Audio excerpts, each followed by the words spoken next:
smoke curled from the ash pit behind the stronghold kitchens, and Alara Vance froze mid-step when she saw what was feeding the flames. A corner of gray wool poked out from beneath a pile of broken crates, half caught by the fire, the stitching along its edge scorched black. She knew that blanket. Everyone in the stronghold knew that blanket, even if none dared speak its name aloud. She did not think. Her hand shot into the heat before her mind could stop her, and she yanked the saddle blanket free, beating the flame out against the stone floor with her bare palms. Pain bit into her fingers, but she barely felt it. What she felt was the fear settling cold in her stomach, because she had just done the one thing every servant in the Alpha King's house had been warned never to do. Nobody touches the King's brother's things. Nobody moves them. Nobody so much as breathes near them. And she had just pulled one out of a fire meant to erase it. Alara pressed the blanket to her chest, feeling the rough wool scratch against her skin, and looked around the courtyard to see if anyone had witnessed what she had done. The kitchen boy, Tomlin, stood by the well with a bucket in his hand, staring at her with wide eyes. He said nothing. He only shook his head slowly, the universal servant's warning. Whatever you just did, undo it. Hide it. Forget it happened. She could not forget it. Not when the blanket in her arms still held, faintly, the shape of a life that had ended long before she came to serve in this house. Alara had heard the story only in fragments, the way servants pass down truths too dangerous to say directly. The Alpha King's younger brother, Prince Dorian, had died 5 years past, in an ambush at the northern border, a raid meant for the king himself. Dorian had traded places with him at the last moment, some said out of loyalty, others out of foolish pride, and the wolves who came for the king's blood took the brother instead. Since that day, nothing that belonged to Dorian was allowed to be touched, moved, or spoken of. The king had ordered every trace of mourning locked away, as though silence alone could hold his grief in place. Yet here she stood, holding the one object he had apparently ordered destroyed. Her mind raced through possibilities. She could throw it back into the pit and let it finish burning, pretend she had never touched it. She could bury it somewhere in the woods and claim ignorance if anyone asked. She could hand it to the head housekeeper and let someone else decide its fate. Instead, without fully understanding why, Alara folded the blanket over her arm and walked toward the servants' quarters, careful to keep it hidden beneath her shawl. That night, by the low light of a single candle, she examined what she had saved. The blanket was old, its wool once a deep charcoal gray, now faded uneven, with age and neglect. Along one edge, someone had stitched a pattern of interlocking wolves running in a circle, an old craft nearly lost to time. The burn had eaten through part of the border, leaving a jagged black wound across the careful needlework. Alara ran her fingers over the stitches and felt something tighten in her chest. She recognized this pattern. Her grandmother had taught her this exact stitch as a child, back when Alara was too young to understand why her grandmother's hands shook whenever she worked it. Her grandmother had called it the guardian's knot, a pattern meant to protect whoever carried the cloth. She had never explained where she learned it. She had only ever said one wolf taught her, long ago, and left it at that. Seeing that same stitch here, on the blanket of a prince who had died protecting his brother, sent a chill down Alara's spine. She should have left it alone. She should have returned it to the ash pit and walked away, and never thought of it again. Instead, she reached for her needle and thread. Alara worked through the night, small stitches filling the burned gaps, careful never to disturb the original pattern more than necessary. She was not trying to erase what had happened to the blanket. She was trying to save what remained of it, the way she wished someone had saved the parts of her own family history that had slipped away over the years, forgotten because no one thought to write them down before it was too late.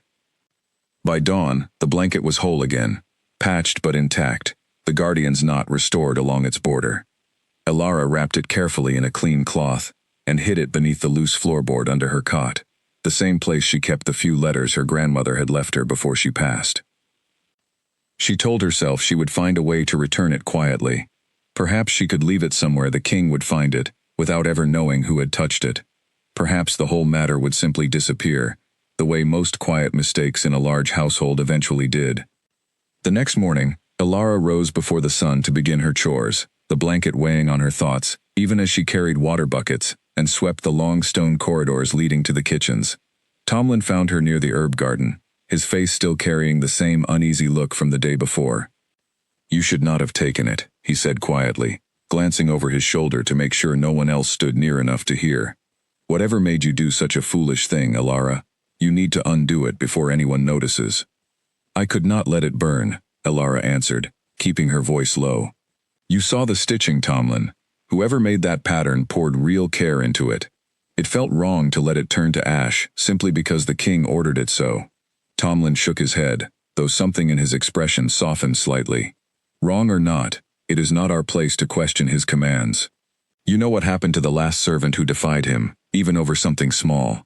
Elara did know. A stable hand 2 winters past had rearranged furniture in a room the king had ordered left untouched, believing he was only tidying up. He had been dismissed from service within the day, sent away with nothing but the clothes on his back. No explanation given beyond the king's flat refusal to discuss it further.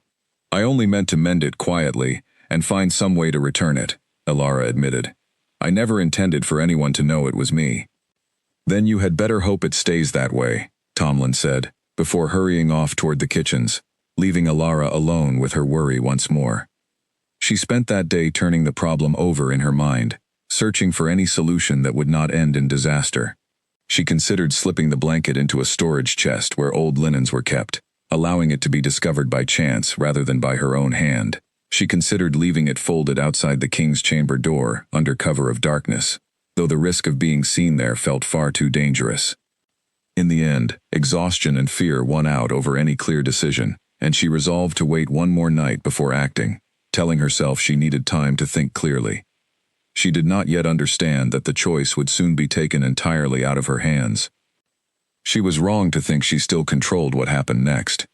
3 days later, Alpha King Kalen Ashworth summoned every servant in the stronghold to the Great Hall, his voice carrying through the stone corridors with a fury none of them had heard in years. Elara stood at the back of the gathered staff, her heart hammering so hard she feared everyone around her could hear it. Kalen stood at the front of the hall, tall and broad-shouldered, his dark eyes scanning the crowd like a blade searching for something to cut. He held nothing in his hands, but his stillness frightened her more than any weapon could have. "Someone entered my private quarters," he said, his voice low and controlled in the way that promised violence beneath the calm. "Someone removed an item I had ordered destroyed. I want to know who." Silence answered him. Not a single servant moved.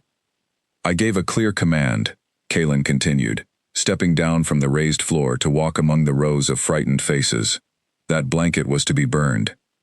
Instead, I found it returned to my chambers this morning, mended, folded, placed upon my bed as though nothing had happened." Elara's breath caught in her throat. She had not returned it. She had not even decided yet what to do with it. Someone else must have taken it from beneath her floorboard, or perhaps she had misjudged how carefully she had hidden it. Her mind spun with panic. If someone found it in her quarters and reported her, she would face the king's wrath directly. If she said nothing and let another servant take blame, she would be complicit in whatever punishment followed. Kalen stopped walking, his gaze fixed on an older woman near the front, Bettina, who had served the household for over 20 years and had known Prince Dorian since he was a boy. "You," Kalen said, "you knew my brother longest, of anyone in this hall.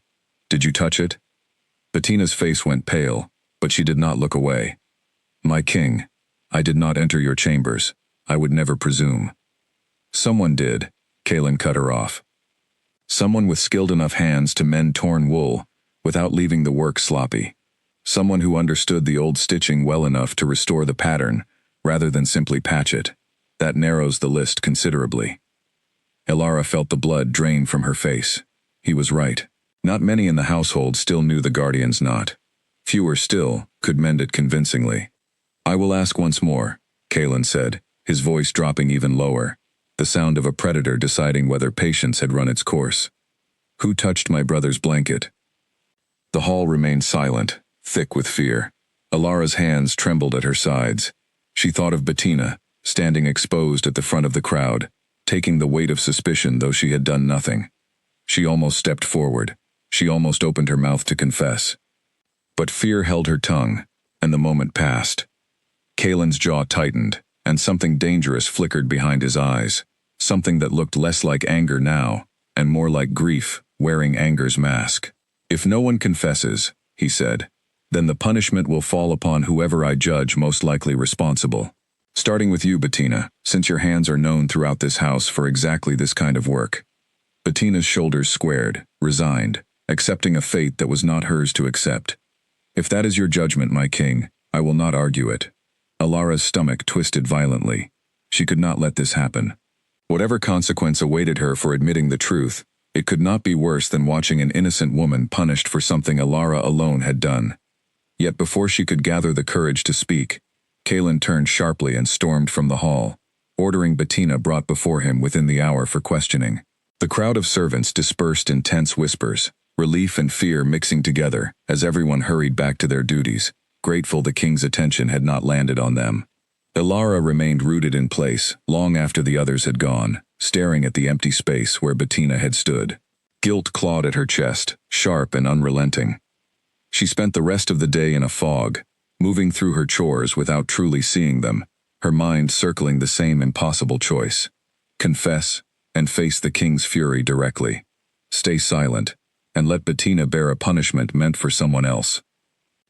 That evening, she learned Bettina had been questioned for hours, though no formal punishment had yet been decided.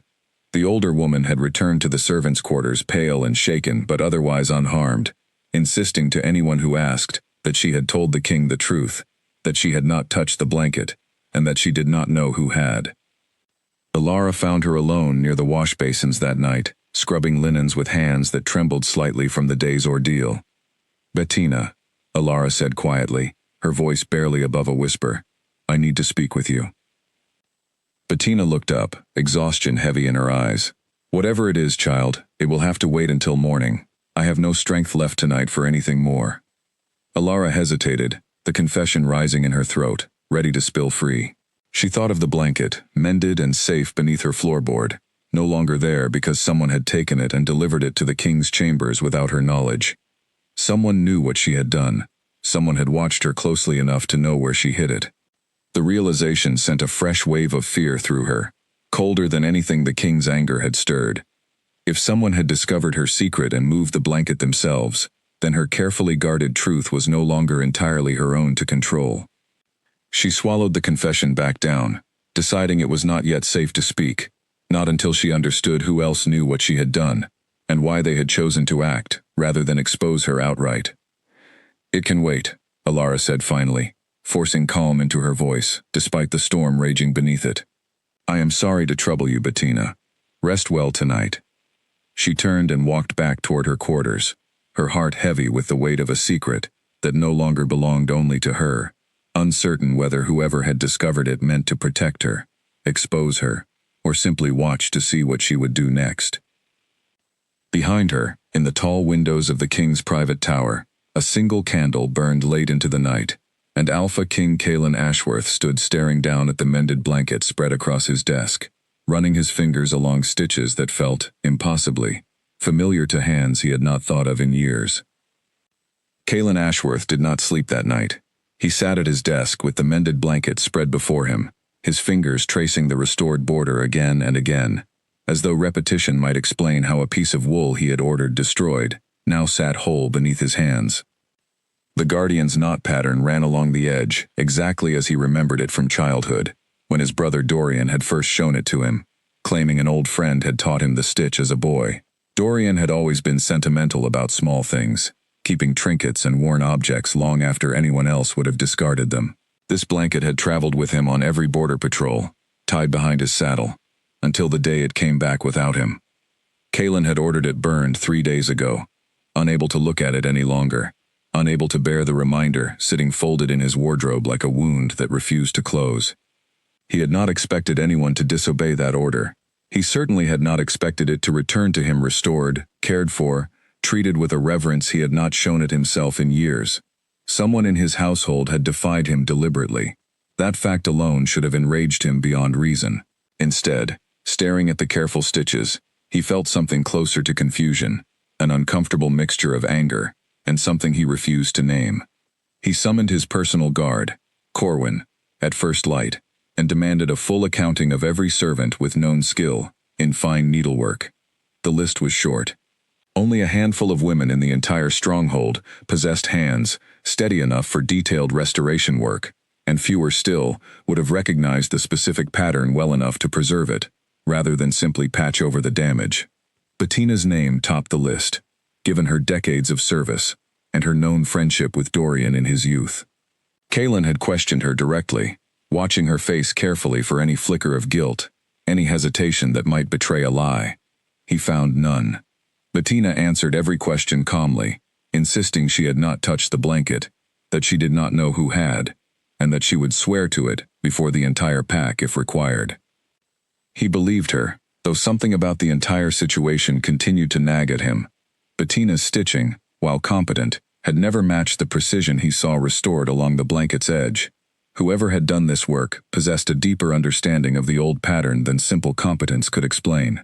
That afternoon, Kaelin called for the head housekeeper, Margit, demanding a list of every servant who had joined the household within the past 3 years, reasoning that whoever held this skill might be new enough that he had not yet taken proper notice of them.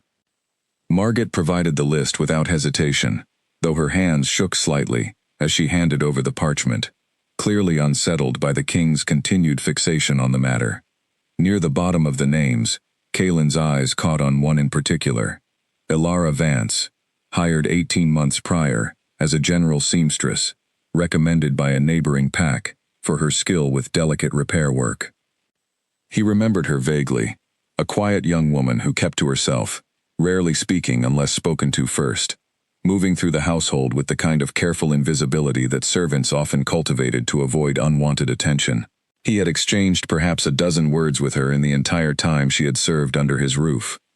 Kaelin summoned her that evening, curious rather than certain, though something in his instincts told him he had finally found the answer he sought. Ilara arrived at his private study, with her hands clasped tightly in front of her, her posture rigid, with the kind of controlled fear that came from years of learning to hide emotion in front of those with power over her life. Kaelin studied her closely as she entered, noting the careful way she avoided direct eye contact, the slight tremor in her fingers despite her attempt to appear composed. "You are the seamstress recently added to my household staff," Kaelin said, his voice deliberately even, giving nothing away. "Ilara Vance, is that correct?" "Yes, my king," she answered, her voice steady, despite the fear evident in her posture. "I understand you possess considerable skill with fine needlework," Kaelan continued, watching her reaction carefully. "Skill enough to restore old and damaged patterns rather than simply covering them." Ilara's composure faltered for just a moment, a flicker of something crossing her face before she managed to smooth it away. "I have some training in restoration work, my king. My grandmother taught me many old stitching patterns before she passed."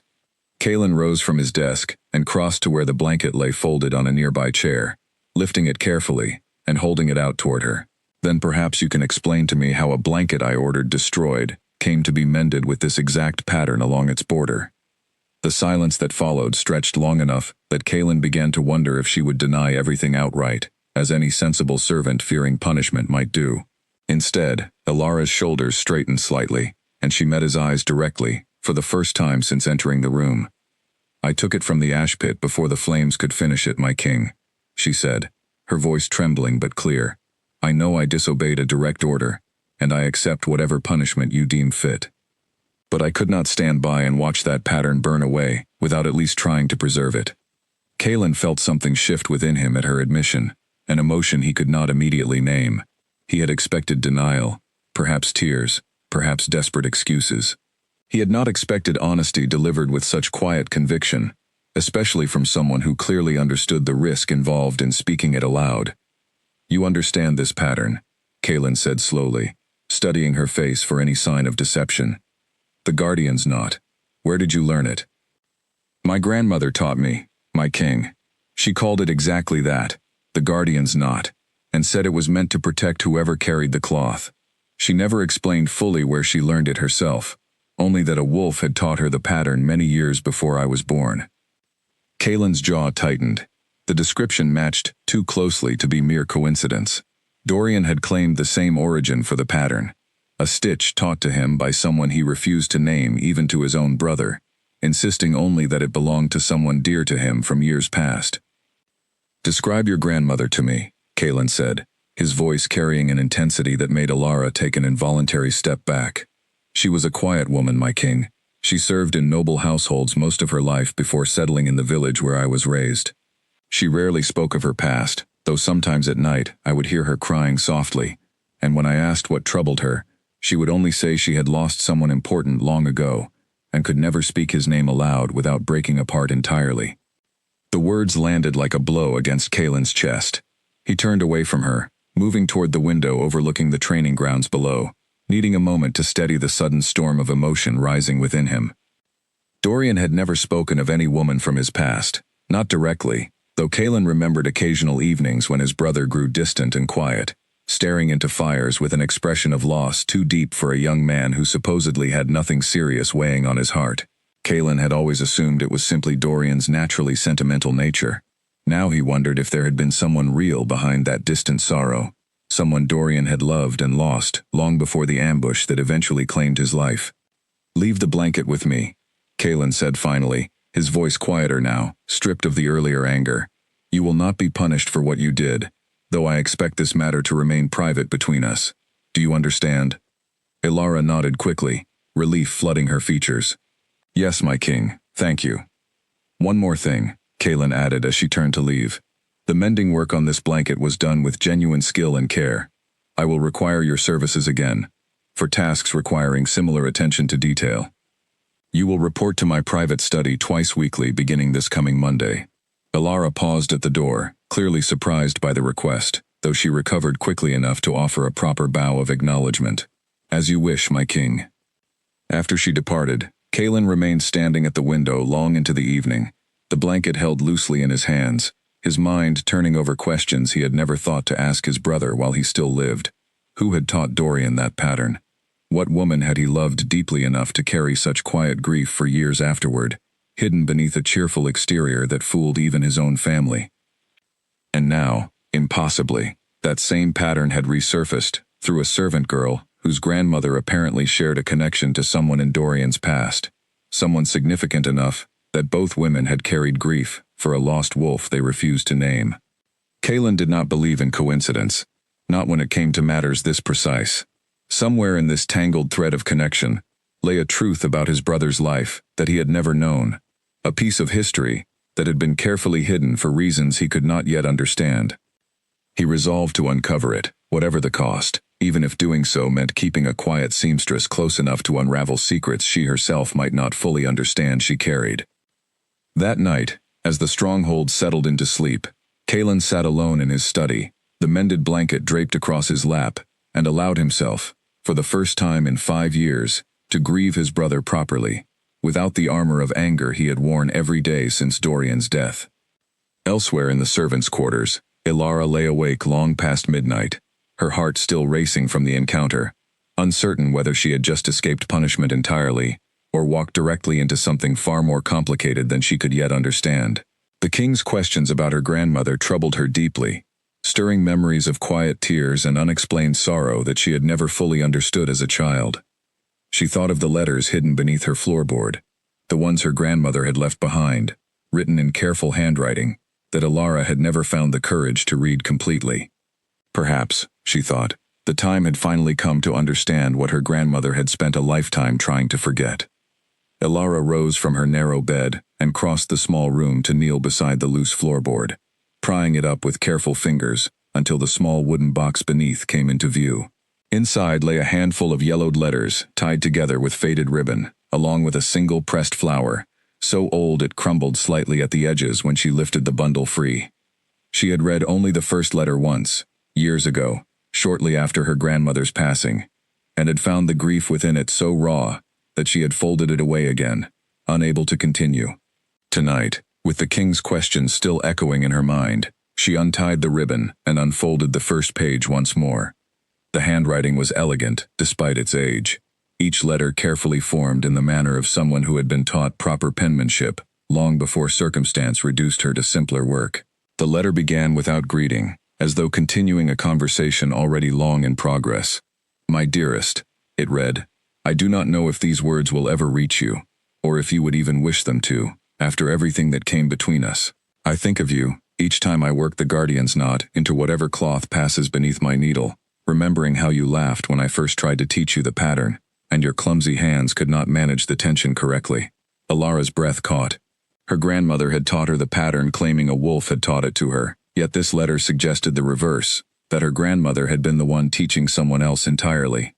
She continued reading, careful with the fragile paper. The letter spoke of stolen afternoons, in a garden Alara did not recognize, of promises made beneath a particular oak tree, of a love that existed entirely outside the boundaries their different stations in life were supposed to allow. Nowhere did the letter name the man being addressed, though the tenderness within every line suggested a bond deep enough to survive even forced separation. Near the bottom of the page, one line struck Alara with particular force. Your brother watches us too closely now, and I fear what will happen if your family learns the truth before we find a way to make this right. Her hands trembled as she set the letter down. A brother, someone whose family held enough power that a secret romance required careful hiding. The pieces began arranging themselves into a shape Alara almost did not want to see clearly, afraid of what it might mean for her presence in this household, for the king's sudden interest in her grandmother's history. She gathered the remaining letters, intending to read them all before morning, needing to understand fully what connection her family might hold to the Ashworth line, before she found herself trapped further within a secret, far larger than a simple mended blanket. Outside her small window, the moon hung low over the stronghold walls, and somewhere within the king's private study, Kaelan Ashworth sat with his own set of unanswered questions, unaware that the answers he sought lay only a short walk away, hidden beneath aging floorboards in the hands of a woman who had no idea yet how deeply her family's past was woven into his own. The letters kept Alara awake until the candle burned down to a stub, and by the time gray morning light crept through her narrow window, she had read every page twice, memorizing lines she barely understood, yet felt certain mattered more than she could grasp. The romance described within the pages belonged to another generation entirely, she realized, as she pieced together dates and small details scattered through the correspondence. Her grandmother had been young then, perhaps no older than Alara was now, and the man she loved carried a family name never once written outright, though the weight of his position pressed through every careful line. He had a brother who watched them, a father who would never approve, and a household bound by rules neither of them had the power to break. One letter, dated later than the others, spoke of a final parting, her grandmother writing of a choice made not out of lack of love, but out of necessity, a decision to disappear quietly, rather than bring ruin upon a family already burdened by expectation. After that letter, the correspondence ended entirely, as though the connection itself had been severed along with the words meant to sustain it. Alara wrapped the letters carefully back into their ribbon and returned them to the hidden box beneath her floorboard, her mind churning with implications she did not yet fully trust herself to understand. If her grandmother had once loved someone connected to the Ashworth family, that would explain the shared knowledge of the guardian's knot, passed down through generations, on both sides of a love that never had the chance to fully bloom. But which Ashworth? The timeline suggested someone from an older generation, perhaps the previous king himself, Kaelan and Dorian's own father, rather than Dorian directly. That would mean the pattern had traveled down through the family for 2 generations before reaching Dorian's saddle blanket, taught first to the old king in his youth, then later passed to his younger son as a piece of family tradition, whose true origin had long since been forgotten or deliberately obscured. She had no proof of this theory, beyond instinct and the careful arrangement of dates, but something about the possibility settled into her chest, with the weight of truth rather than mere speculation. Alara reported for her regular duties that morning with exhaustion pulling at her eyes, though she pushed through the fatigue, mending torn linens, and repairing a noblewoman's gown with mechanical precision, while her thoughts remained fixed elsewhere entirely. She wondered if she should tell Kaelan what she had discovered, or if doing so would only complicate matters further, dragging old family secrets into the light before she fully understood their implications. By the time Monday arrived and her scheduled appointment with the king approached, Alara had decided to stay silent about the letters for now, uncertain how such information might be received, or whether it would help or harm her fragile position within the household. She arrived at his private study precisely on time, carrying a basket of mending supplies as instructed. Kaelan sat behind his desk reviewing documents when she entered, though he set the papers aside immediately upon noticing her presence. "You look tired," he observed, studying her face with more attention than she expected. Did something disturb your rest? Only my own thoughts, my king, Alara answered carefully, unwilling to reveal more than necessary. The events of recent days have left me somewhat unsettled. Kalen nodded, though his eyes lingered on her a moment longer, as though searching for something beneath the careful composure she presented. I have decided upon the task I wish you to complete today. There are several items belonging to my brother that require restoration, pieces I had similarly ordered removed from my sight in the aftermath of his death, though I now regret the impulsive nature of that decision. He gestured toward a small chest positioned near the window, and Alara approached to find it filled with various personal effects, a worn leather journal, a set of hunting gloves with fraying seams, and several pieces of clothing showing years of hard wear from border patrols and training grounds. I would like these restored where possible, Kalen continued. Not replaced. Restored, using whatever original materials and techniques you can manage. I find I no longer wish to erase every trace of him, simply because grief made destruction feel easier than remembrance. Alara lifted the leather journal carefully, noting the cracked binding and water damage along several pages. I can repair the binding, my king, though some of the pages themselves may be beyond saving, if the damage extends throughout. Do what you can, Kalen said. And Alara, I would ask something else of you, if you are willing to answer honestly. She looked up, uncertain what new question might follow. Of course, my king. Your grandmother, he said slowly, choosing his words with obvious care. Did she ever mention specific details about the household where she once served?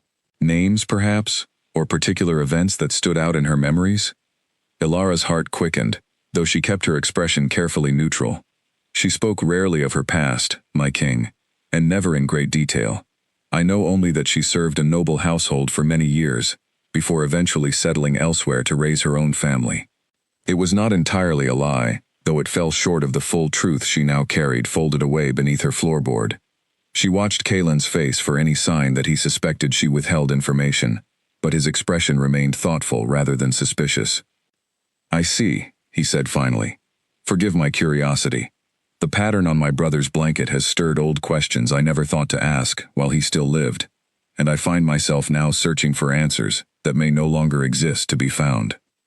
If it would help, my king, I could ask around my home village, Alara offered, testing carefully how far she might safely explore this territory, without revealing what she already suspected. Perhaps someone there remembers more of her history than I do myself. Kalen considered this for a long moment, before shaking his head slightly. Perhaps another time. For now, focus on the restoration work.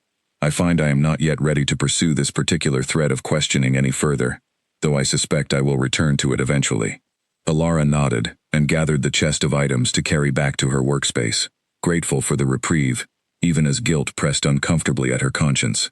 She spent the remainder of the day working carefully on the leather journal, coaxing the cracked binding back into functional shape, treating the leather with oils that softened its brittle surface enough to prevent further damage. As she worked, she found herself glancing occasionally at the journal's pages, curiosity warring against propriety. She had no right to read a dead prince's private thoughts, yet something about the careful restoration work made her feel increasingly connected to a man she had never known, whose life had ended in tragedy long before she arrived in this household. Near sunset, as she prepared to conclude her work for the day, a single loose page slipped from between the journal's damaged binding, fluttering to the floor at her feet. Alara bent to retrieve it, intending simply to tuck it back into its proper place, but her eyes caught on the handwriting before she could stop herself from reading. The entry was dated nearly 6 years past, written in a hand that matched the journal's other pages, clearly belonging to Dorian himself. She should not read it. She knew this even as her eyes continued moving across the words, unable to look away. I met her again today, quite by accident, though I suspect fate had more involvement than mere chance would suggest, the entry began. She works now as a seamstress in the village nearest our southern border, though I dare not approach her directly given everything my father once insisted upon regarding their separation all those years ago. Still, seeing her again after so long, stirred memories I thought I had buried alongside my father's own regrets. Perhaps someday, I will find the courage to ask her the questions my father never allowed himself to voice while he lived. Ilara's hands trembled as she held the page, the implications crashing over her with sudden clarity. Dorian had known about the connection between the two families, He had encountered someone connected to her grandmother's story directly. Someone still living in the very village where Alara herself had grown up. She thought immediately of her own mother, who had passed several years before Alara's grandmother, and wondered suddenly if the entry referred not to her grandmother directly, but perhaps to another relative entirely. Someone still living whom Alara had simply never thought to ask about this hidden history. The page trembled in her grip as footsteps approached the study door, and Alara barely managed to tuck it back within the journal's pages before Kalen entered, his expression questioning as he noticed her startled posture. "Is something wrong?" he asked, studying her carefully. "No, my king," Alara answered, her voice steadier than she felt. "I was simply concentrating on delicate work. The journal's pages are quite fragile." Kalen nodded, though his gaze lingered a moment longer than necessary, as though sensing something unspoken hanging in the air between them. Alara gathered her supplies quickly, eager to escape, before her composure crumbled entirely under the weight of what she had just discovered. That night, alone in her quarters once more, she stared at the ceiling for hours, turning over the entry's implications again and again. If Dorian had truly encountered someone connected to this old family secret, someone still living, then the truth remained accessible in a way she had not previously considered. She would need to be far more careful now, she realized, understanding that whatever quiet mystery she had stumbled into ran deeper and more dangerously than a simple mended blanket ever suggested. The question now was whether she possessed the courage to pursue it further, or whether some truths were better left buried alongside those who had carried them. The following afternoon, Alara sought out Bettina in the laundry rooms, hoping the older woman's decades of service might offer some insight without requiring Alara to reveal the full extent of what she now knew. She found Bettina folding linens near a window, humming quietly to herself, some of the tension from recent days finally easing from her shoulders now that the king's suspicion had shifted elsewhere. "May I ask you something?" Alara said, approaching carefully. "About Prince Dorian, before his passing. Did he ever mention traveling near the southern villages, perhaps recognizing someone unexpectedly?" Bettina's hands paused briefly over the linens before continuing their work. "Prince Dorian traveled frequently along the southern border patrols. Why do you ask such a specific question, child?" "I found mention of it while restoring his journal," Alara admitted, choosing her words carefully. "An entry describing a chance encounter with someone he seemed to know from long ago. Someone with a connection to his father's past." Bettina's expression shifted subtly, something guarded entering her eyes that had not been present a moment before. "There were old stories, from before my time fully in this household, about the previous king's youth. Rumors of an attachment his family disapproved of, though I never learned the full details. Such things were not discussed openly, even among staff who had served many years." "Do you know if the woman involved still lives?" Alara pressed, her heart quickening despite her attempt to remain composed. "I could not say," Bettina answered, though something in her tone suggested she knew more than she was willing to share directly. "Such old history is best left undisturbed, in my experience. Whatever pain existed then has surely settled by now. Digging it back up serves little purpose beyond causing fresh hurt to those still living who might prefer the past remain buried." Alara recognized the gentle warning within Bettina's words, though her own curiosity had grown too strong now to simply abandon the thread entirely. "I understand your caution, Bettina, truly. But I believe this old history may connect somehow to my own family, and I find I cannot simply set aside the question now that it has been raised." Bettina studied her for a long moment, something calculating behind her tired eyes. "Your family, you say? What was your grandmother's name, child? Perhaps I might recognize it from old stories passed down among the staff here." "Miriam," Alara answered. "Miriam Vance, though I understand Vance was her married name, taken later in life after she left service." Something flickered across Bettina's face at the name, quickly masked, but not quite quickly enough for Alara to miss entirely. "That name means nothing to me directly," Bettina said, though her voice carried a slight unevenness that suggested otherwise. "I am sorry I cannot offer more assistance." Alara sensed the conversation had reached its natural end, Bettina clearly unwilling or unable to share further details, whether from genuine ignorance or deliberate caution. She thanked the older woman for her time and returned to her own duties, though the brief flicker of recognition she had witnessed lingered uncomfortably in her thoughts throughout the remainder of the day. Perhaps Bettina knew more than she admitted. Perhaps the name Miriam carried weight within this household that extended beyond simple coincidence. Either way, Alara understood now that she walked a careful line, one misstep away from exposing secrets that others clearly preferred remain hidden, regardless of how deeply those secrets connected to her own family history. As evening settled over the stronghold, Alara found herself standing near the training grounds, watching from a distance as Kalen sparred with several of his guards, his movements precise and controlled, despite the obvious physical exertion required. She had never seen him in such an unguarded moment, focused entirely on the physical discipline before him, rather than the weight of leadership and grief he carried at all other times. For a brief moment, watching him move, she felt something unexpected stir within her chest, an awareness she quickly pushed aside, as inappropriate given her position, and the complicated tangle of secrets already surrounding their interactions. Whatever connection existed between their families through the past, she reminded herself firmly, it changed nothing about the vast distance separating a king from a simple seamstress in his employ. Yet as she turned to walk away, unwilling to be caught staring, she could not entirely dismiss the warmth that lingered from the sight of him, unguarded and genuine, so different from the controlled anger she had witnessed during their earlier encounters. Guilt kept Alara awake long past midnight, twisting through her thoughts until she could no longer justify her silence to herself. Bettina's reaction to her grandmother's name, however brief, confirmed something significant lay buried within this household's history, something connected closely enough to warrant genuine concern. But it was not the mystery of her grandmother that finally drove her from her bed before dawn. It was the memory of Bettina standing exposed before the entire household, accused of a crime she had not committed, facing punishment meant for someone else entirely. Alara had allowed that injustice to stand for days now, protecting herself while an innocent woman carried the weight of suspicion. She could not continue this way. Whatever consequences awaited her honesty, they could not outweigh the wrongness of watching someone else suffer in her place. Alara dressed quickly and made her way through the quiet corridors toward the king's private study, her heart hammering against her ribs with each step. She found Corwin stationed outside the door, his expression questioning as she approached at such an early hour. "I need to speak with the king," she said, keeping her voice steady, despite the fear coursing through her. "It concerns the matter of the mended blanket." Corwin studied her for a long moment, before nodding and stepping aside to announce her presence. Kalen emerged from his chambers moments later, already dressed, despite the early hour, his expression alert rather than groggy, as though he too had slept poorly. "Alara," he said, surprise evident in his voice. "What brings you here at this hour?" "I need to confess something, my king," she said, forcing the words out before her courage could fail her entirely.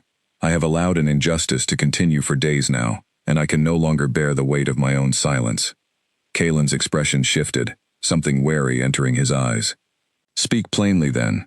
"I took the blanket from the ash pit myself," Alara said, the words tumbling out now that she had finally begun.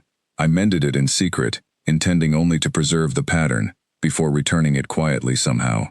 I never meant for anyone else to be blamed for my actions, and I should have confessed the moment Bettina faced your questioning, instead of allowing my own fear to keep me silent." The silence that followed felt endless, Kalen's face unreadable as he processed her admission.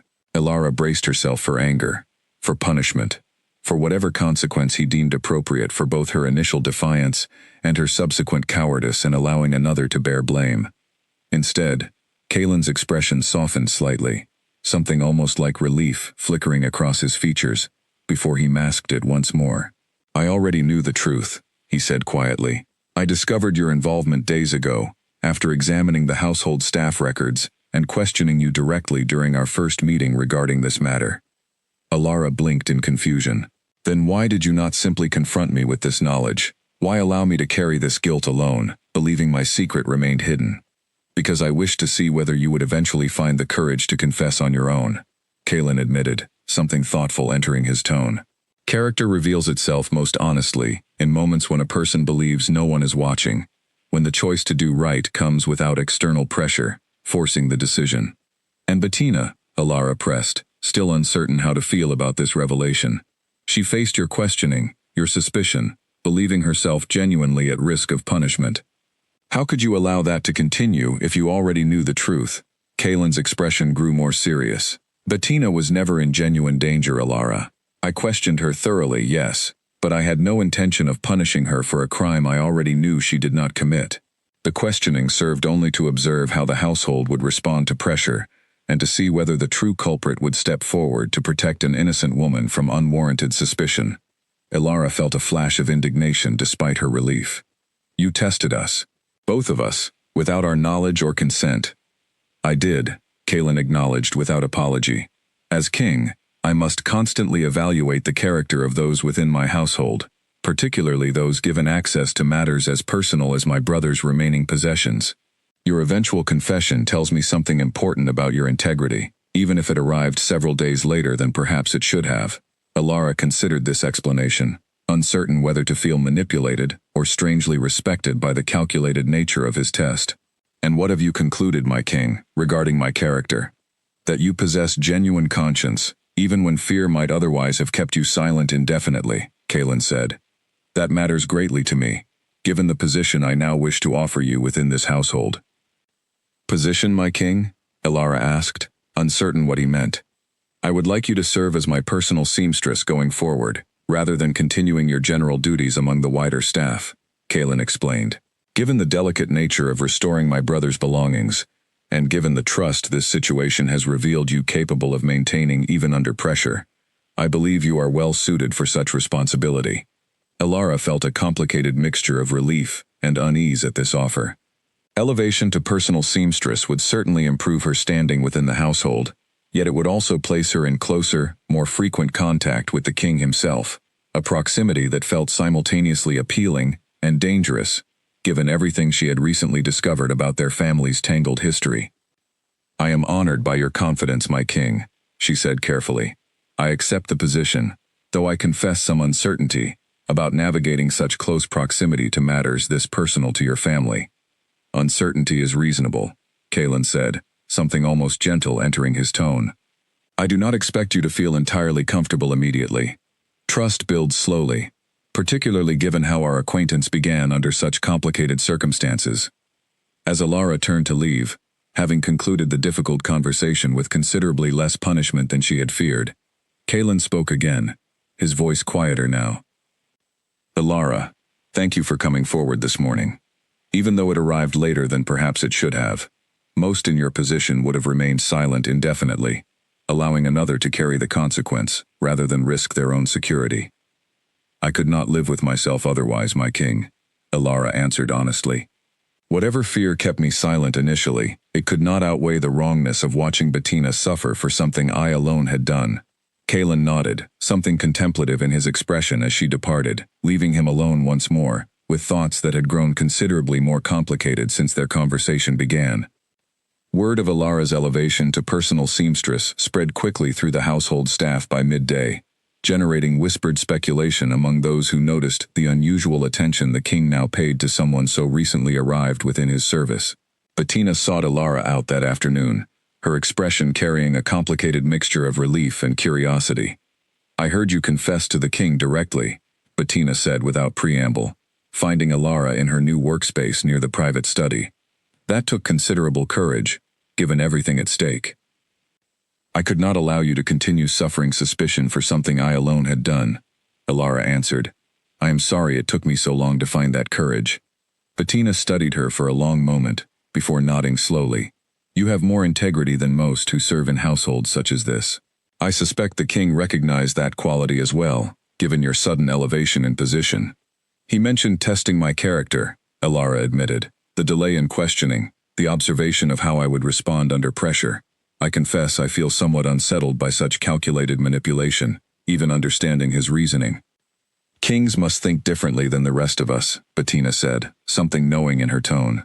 Every interaction serves multiple purposes for someone in his position, testing loyalty and character constantly, often without those being tested ever realizing the examination is occurring. It is simply the nature of power, particularly for someone who has learned through painful experience how easily trust can be betrayed. Alara considered this, understanding perhaps for the first time the weight Kaelin carried, the constant vigilance required of someone responsible for an entire pack's safety and loyalty. It could not be easy, she realized, navigating relationships when every interaction potentially carried hidden tests and calculated observations beneath the surface. As the afternoon light shifted toward evening, Elara returned to her new workspace, gathering supplies needed to continue restoration work on Dorian's remaining possessions.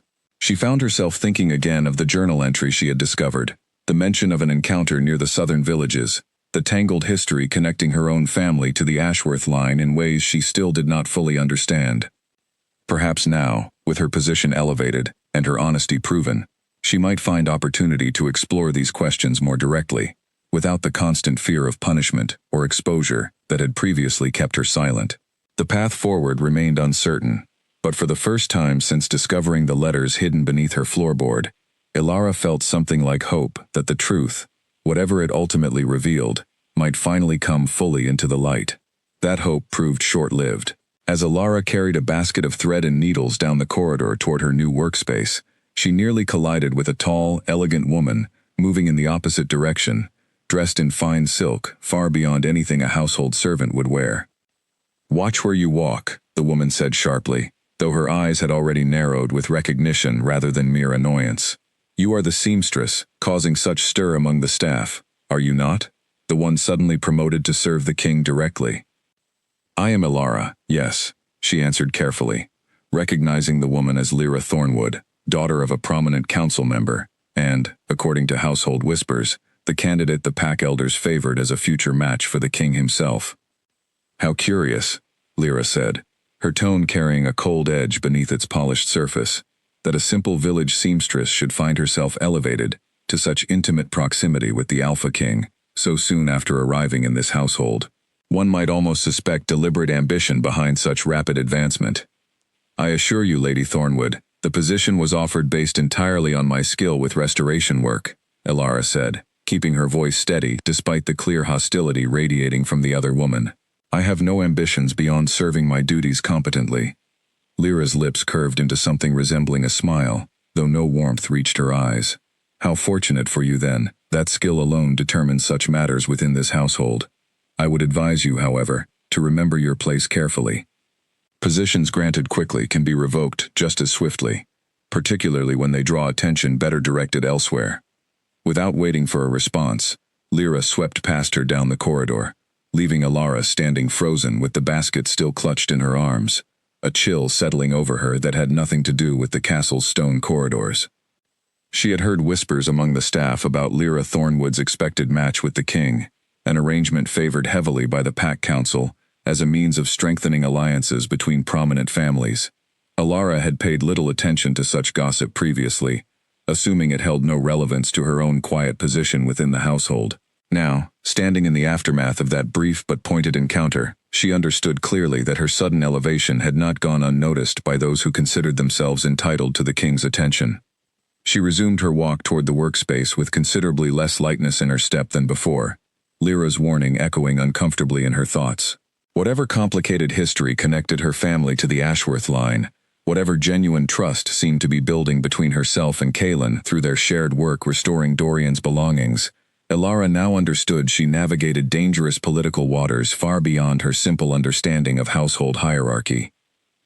That evening, as she completed her restoration work on a set of Dorian's hunting gloves, carefully replacing worn stitching along the fingers, while preserving the original leather as much as possible, Elara found her thoughts returning repeatedly to Lyra's cold warning. She was merely a seamstress, elevated temporarily due to specific skills required for a specific task. Whatever brief moments of genuine connection she had experienced with Kaelin during their conversations meant nothing beyond simple professional courtesy, she reminded herself firmly. Yet even as she attempted to convince herself of this reasoning, she could not entirely dismiss the memory of Kaelin's expression, when he thanked her for finally confessing the truth, the genuine warmth that had flickered briefly across his typically guarded features. Whatever Lyra Thornwood's concerns about ambition and positioning, Elara understood with growing unease that something more complicated than simple professional courtesy had already begun taking root between herself and the Alpha King, whether either of them fully acknowledged it yet or not. She set the finished gloves aside carefully and blew out her candle, though sleep did not come easily that night. Somewhere beyond her narrow window, the stronghold settled into darkness, and somewhere within its walls, two futures that had never been meant to intertwine, continued drawing closer together, one careful stitch at a time. 3 weeks passed, and Alara settled into a careful rhythm within her new position, reporting to the king's private study each morning to continue restoration work, while managing her broader duties among the household staff during afternoon hours. The arrangement suited her better than she had initially expected, though Lyra Thornwood's cold warning continued echoing in the back of her mind during every interaction with Kaelin. She noticed, too, how the frequency of their conversations extended beyond simple discussion of the restoration work itself. Kaelin often lingered near her workspace during his own study time, occasionally asking questions about her technique, her training, her grandmother's teachings, as though genuinely curious about the craft itself, rather than merely monitoring her progress. "You handle the needle differently than most seamstresses I have observed," he commented one morning, watching as she carefully repaired a torn seam along one of Dorian's old training jackets. More deliberate, each stitch placed with clear intention rather than simple efficiency. "My grandmother always said, 'Rushed work shows in the final result,'" Alara answered, not looking up from her task. She believed every stitch should be placed as though it mattered, because eventually, someone would notice the difference between careless repair and genuine care. "A wise philosophy," Kaelin said, settling into the chair across from her workspace, though he had no immediate business requiring his presence there beyond simple observation. "Your grandmother sounds like she possessed considerable wisdom beyond her craft alone." Ilara's hands paused briefly over her work, the weight of everything she had discovered in those hidden letters pressing against her resolve to remain silent. She had debated countless times since their discovery whether to share what she knew, weighing the potential consequences against her growing sense that Kaelin deserved to understand this connection between their families. "My king," she said finally, setting down her needle, "I believe I may know something relevant to your earlier questions about my grandmother's history, something I was reluctant to share initially, though I no longer feel certain that reluctance serves either of us well." Kaelin's expression sharpened with immediate attention. "Go on." "After you first questioned me about her, I found myself curious enough to revisit some old letters she left behind," Alara explained, choosing her words carefully. Letters describing a romance from her youth, with someone whose family held considerably more power than her own. Someone she was ultimately forced to leave, for reasons the letters never fully explained, beyond mentioning a brother who watched them too closely, and a father who would never approve of the match.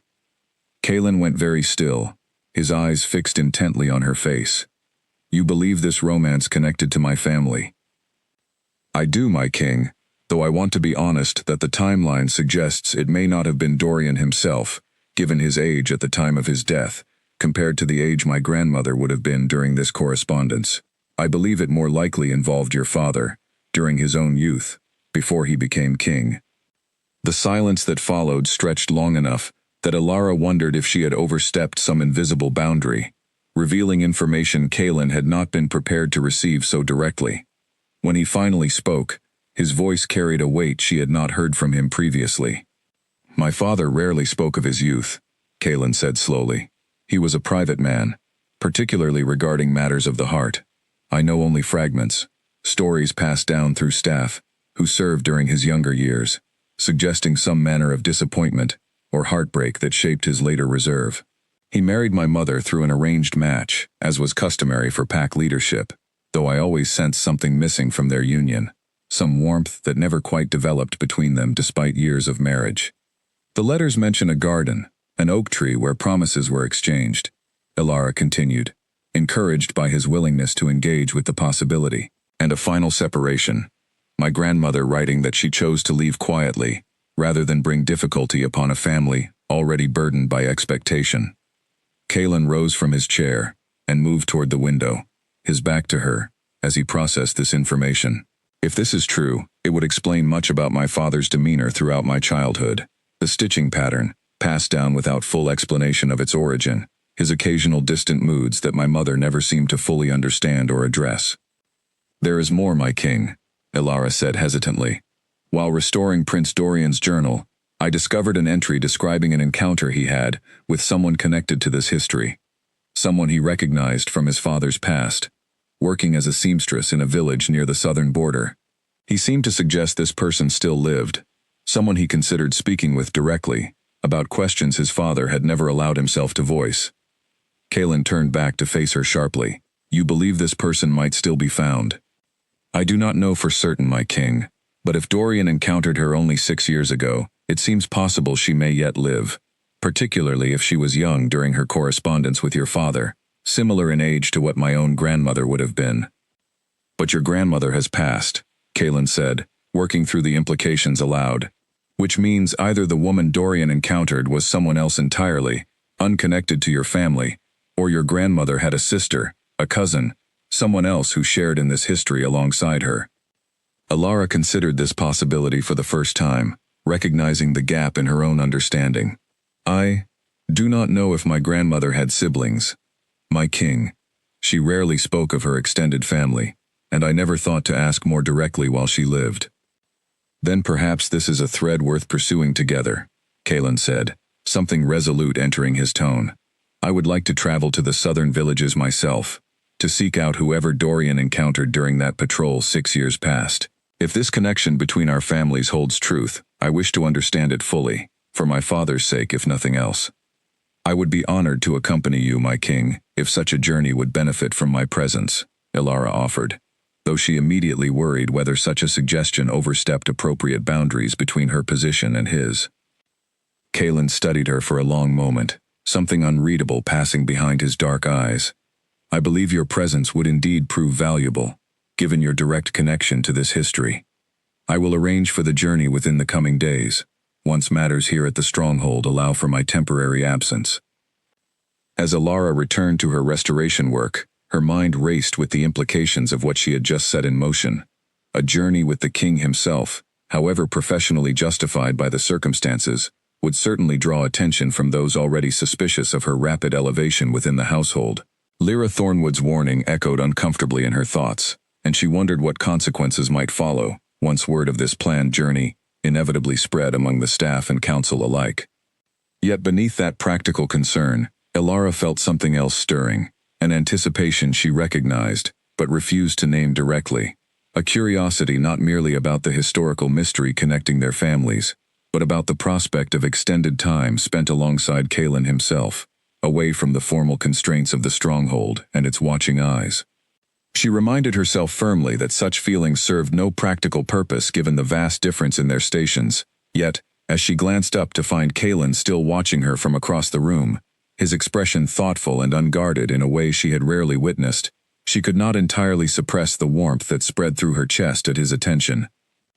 Whatever this journey ultimately revealed about their family's tangled history, Alara sensed clearly that it would also reveal something about the growing complexity of whatever connection continued building between herself and the Alpha King, a connection neither of them had anticipated when this entire mystery began, with a simple mended blanket pulled from the ashes.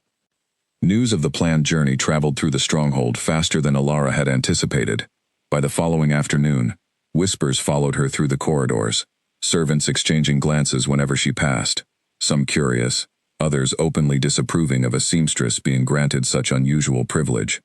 She tried to ignore the attention, focusing instead on preparing the restoration supplies she would need to bring along, though the weight of so many watching eyes proved difficult to shake entirely. Margaret, the head housekeeper, called her aside that evening, her expression carrying a complicated mixture of concern and caution. I hear the king intends to travel south, and that you are to accompany him, Margaret said without preamble, folding her arms as she studied Alara carefully. I wonder if you understand fully what such an arrangement might mean for how others perceive your position here. The journey serves a specific purpose, Margaret, Alara answered, keeping her tone respectful, despite the underlying defensiveness she felt rising. It concerns a family matter, connected to my own grandmother's history.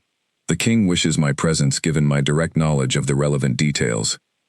I do not doubt the stated purpose, Margaret said carefully, but purpose and perception often diverge, particularly within a household as attentive to hierarchy and expectation as this one.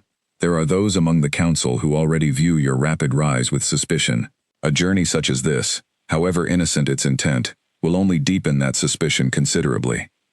Alara felt her stomach tighten at the warning, recognizing the truth within Margaret's words, even as she wished she could dismiss them entirely. What would you have me do, Margaret? Refuse the king's direct request out of concern for gossip among the staff?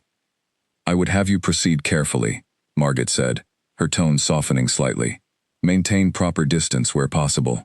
Ensure proper chaperonage accompanies the journey, if such can be arranged. And prepare yourself, child, for the possibility that certain individuals within this household may not welcome your continued presence so near the king, regardless of how innocent your intentions remain. Ilara nodded, understanding the wisdom behind the warning, even as uncertainty gnawed at her about how to navigate such treacherous social currents. She had never sought elevated position or royal attention, yet circumstances had pulled her steadily deeper into a web of connection and consequence she felt increasingly unable to control. That same evening, as she crossed the courtyard on her way back to her quarters, she encountered Lyra Thornwood once more, this time accompanied by two other noblewomen, whose expressions carried similar cold appraisal as they watched Ilara's approach. I understand congratulations are in order, Lyra said, her voice carrying false sweetness that fooled no one present. A journey south with the king himself. Quite an honor, for someone so recently elevated from general household duties. The journey concerns a family matter, Lady Thornwood, Ilara answered, keeping her voice steady despite the mounting unease building within her chest. Nothing more significant than historical research relevant to the king's own family history. How convenient, one of Lyra's companions murmured, not quite quietly enough to avoid Ilara hearing the comment clearly. I would advise caution, Lyra continued, stepping closer with deliberate intimidation evident in her posture. The council has taken notice of your unusual advancement, Ilara Vance. Such attention rarely benefits those without proper family standing to support continued elevation. I would hate to see you find yourself suddenly without position at all, should certain concerns reach the ears of those with authority to address them. The threat, however veiled, landed with unmistakable clarity. Ilara held her ground, despite the fear coiling in her stomach, refusing to let these women witness how deeply their intimidation affected her. I appreciate your concern, Lady Thornwood, she said evenly, though I trust my continued position depends upon my competence and the king's own judgment, rather than the approval of those outside his direct authority. Lyra's eyes narrowed slightly at this response, clearly not the submissive reaction she had anticipated. Bold words for a seamstress, she said coolly. We shall see how long such boldness serves you, once matters progress further. She swept past with her companions following closely, leaving Ilara standing alone in the darkening courtyard, her hands trembling slightly despite her outward composure. Whatever quiet mystery she had stumbled into regarding her grandmother's history, it had clearly drawn her into political currents, far more dangerous than she had initially understood. Currents that now threatened her position, regardless of the innocence behind her actions. She made her way back to her quarters, with Margaret's warning and Lyra's threat both weighing heavily on her thoughts, understanding clearly now that the coming journey south would carry consequences extending far beyond simple historical discovery. Whatever truth awaited them regarding the connection between her family and the Ashworth line, she would need to navigate the political dangers surrounding her position, with considerably more caution than she had previously exercised. That night, unable to sleep despite her exhaustion, Ilara retrieved her grandmother's letters once more, rereading them carefully, in search of any additional detail that might help identify who else besides her grandmother might have shared in this old romance, someone who might still live near the southern villages as Dorian's journal entry had suggested. She found nothing definitively new within the familiar pages, though something about rereading them now, with so much more understanding of the stakes involved, made the old grief within those words feel considerably more immediate and real than it had during her first reading. Whatever awaited them on the journey south, Ilara resolved to face it with the same careful determination her grandmother had apparently shown throughout her own difficult circumstances decades earlier, understanding that some truths, however dangerous to uncover, deserved to be brought fully into the light, regardless of the personal cost involved in doing so. The morning of departure arrived with gray skies threatening rain, though Kaelin showed no intention of delaying the journey south despite the uncertain weather. Ilara stood near the stable yard as grooms prepared the horses, her travel bag containing only essential belongings, unable to shake the feeling that too many eyes watched her preparations from the surrounding windows of the stronghold. Kaelin approached, dressed in simple traveling clothes rather than his usual formal attire, looking almost unrecognizable without the trappings of royal authority typically surrounding him. You look uneasy, he observed, studying her expression carefully. Have you reconsidered accompanying me? No, my king, Elara answered quickly. I simply noticed considerable attention directed toward our departure. I fear this journey has already generated more speculation among the staff and council than either of us anticipated. Kaelin's expression tightened slightly, acknowledging the truth of her observation. Lyra Thornwood approached me yesterday evening, expressing concern about the propriety of this arrangement. I informed her plainly that matters of family history require my direct attention, regardless of who accompanies me in pursuing answers. She approached me as well, Elara admitted, deciding honesty served better than continued silence about the mounting political pressure surrounding their journey. Her warning carried clear threat beneath its polite surface, suggesting my position here remains precarious should certain council members take issue with my continued elevation. Something dangerous flickered across Kaelin's face at this admission. Lyra overstepped considerably if she threatened your position directly. I will address this matter upon our return, Elara. Your standing within this household depends upon my judgment alone, not the approval of council members who have no direct authority over household staffing decisions. Despite his reassurance, Elara could not entirely dismiss the unease that had settled over her since Lyra's confrontation. She mounted her horse alongside Kaelin and the small guard contingent he had selected for the journey, and they departed the stronghold as the first drops of rain began falling from the heavy gray sky above. The journey south took 2 full days, following winding roads through increasingly wooded terrain, before finally reaching the outskirts of the village Dorian's journal had mentioned. Elara found herself grateful for the physical demands of travel, the constant motion and attention required for navigating the roads, providing welcome distraction from the political anxieties still weighing on her thoughts. They arrived at the village as evening settled over the small collection of modest homes and shops, the local inn providing suitable accommodation for the night, before they would begin their inquiries the following morning. Over a simple dinner in the inn's common room, Kaelin finally addressed the tension that had built between them throughout the journey. I have not properly thanked you for your willingness to pursue this mystery alongside me, he said, his voice quieter than his usual formal tone, the informality of their surroundings seeming to soften something guarded within him. I understand the political risk you accept simply by accompanying me on this journey.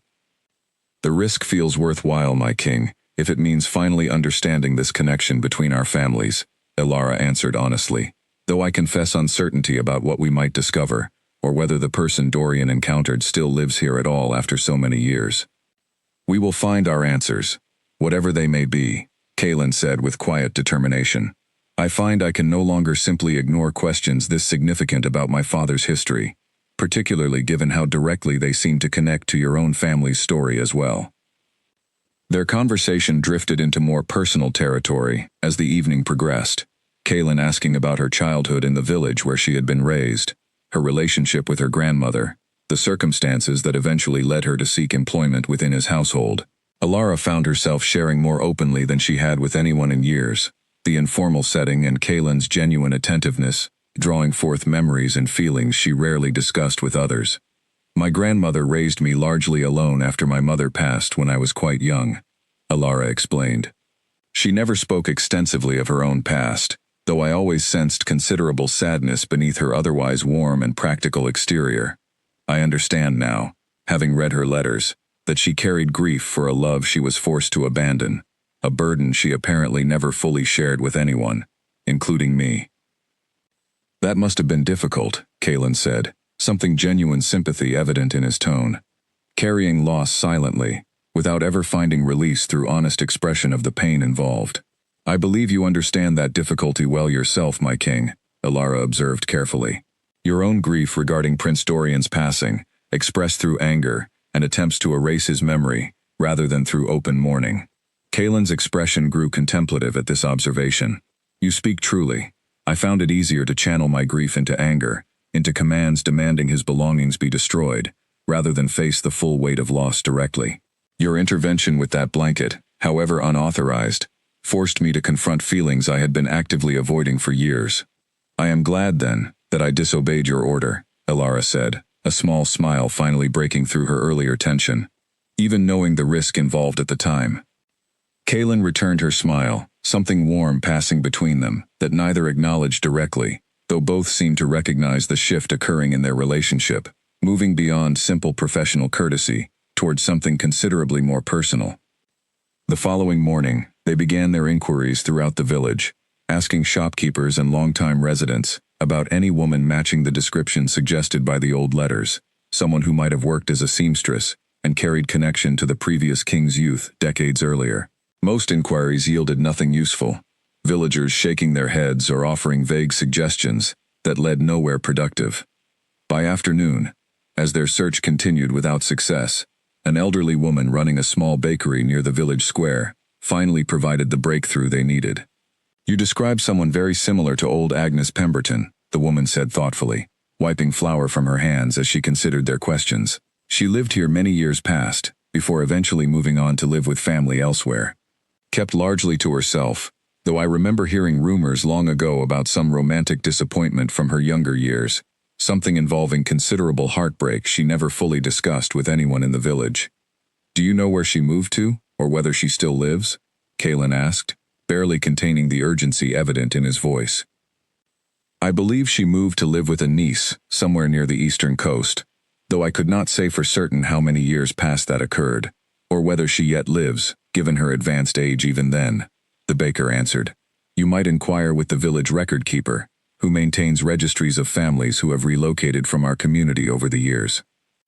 They followed this lead immediately, locating the modest office where local records were maintained, and after considerable searching through aging documents, finally discovered an address matching Agnes Pemberton's relocation, dated approximately 6 years past, coinciding precisely with the time frame mentioned in Dorian's journal entry.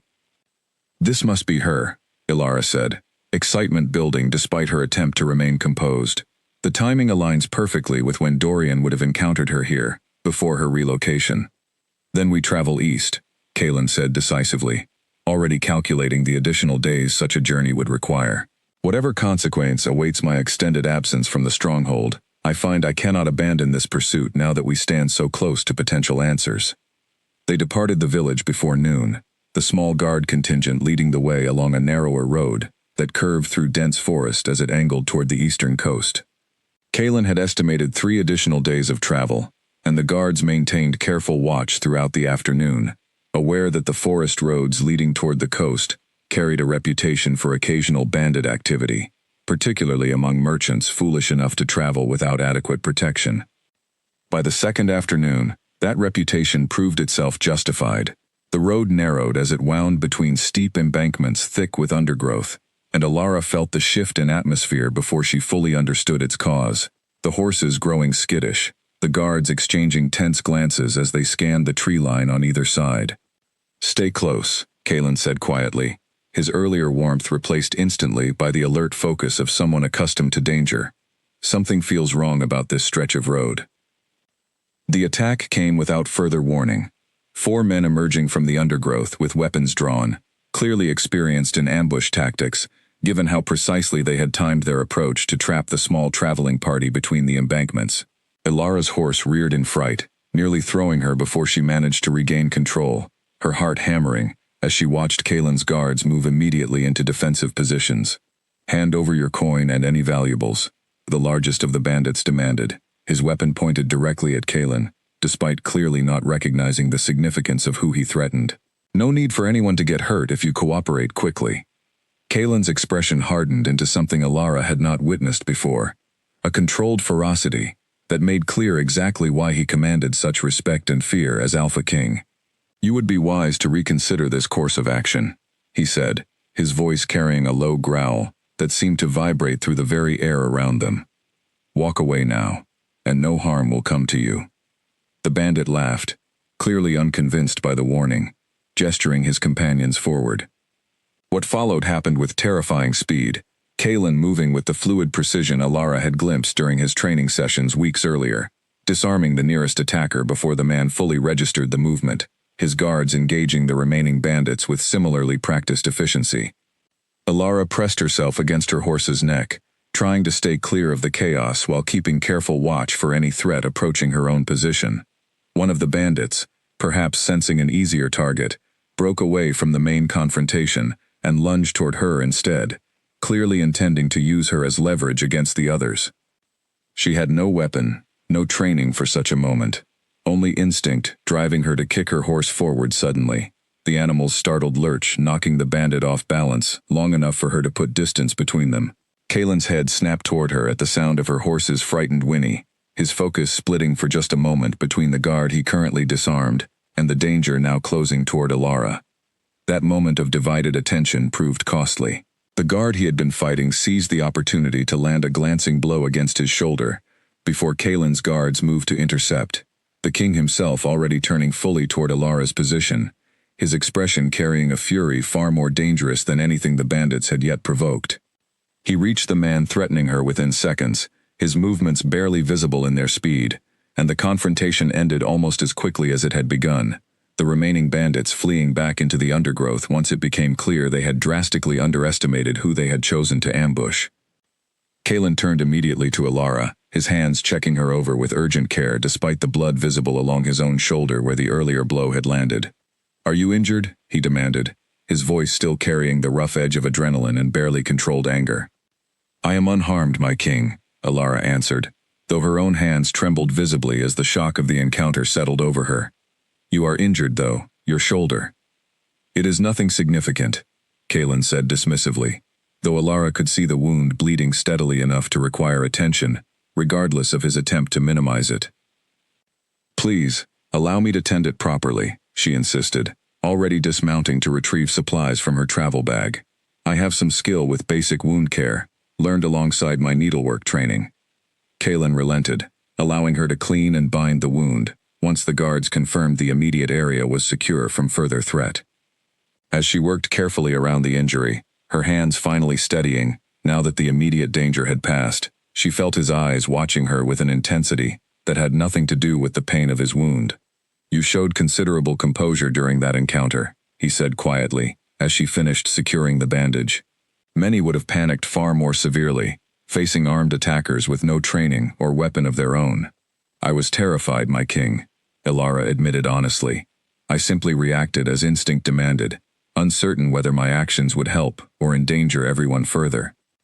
"Instinct guided you well then," Kalen said, something in his tone carrying weight beyond simple professional acknowledgement. "Had you panicked entirely, remained frozen in place, that bandit would have reached you considerably faster."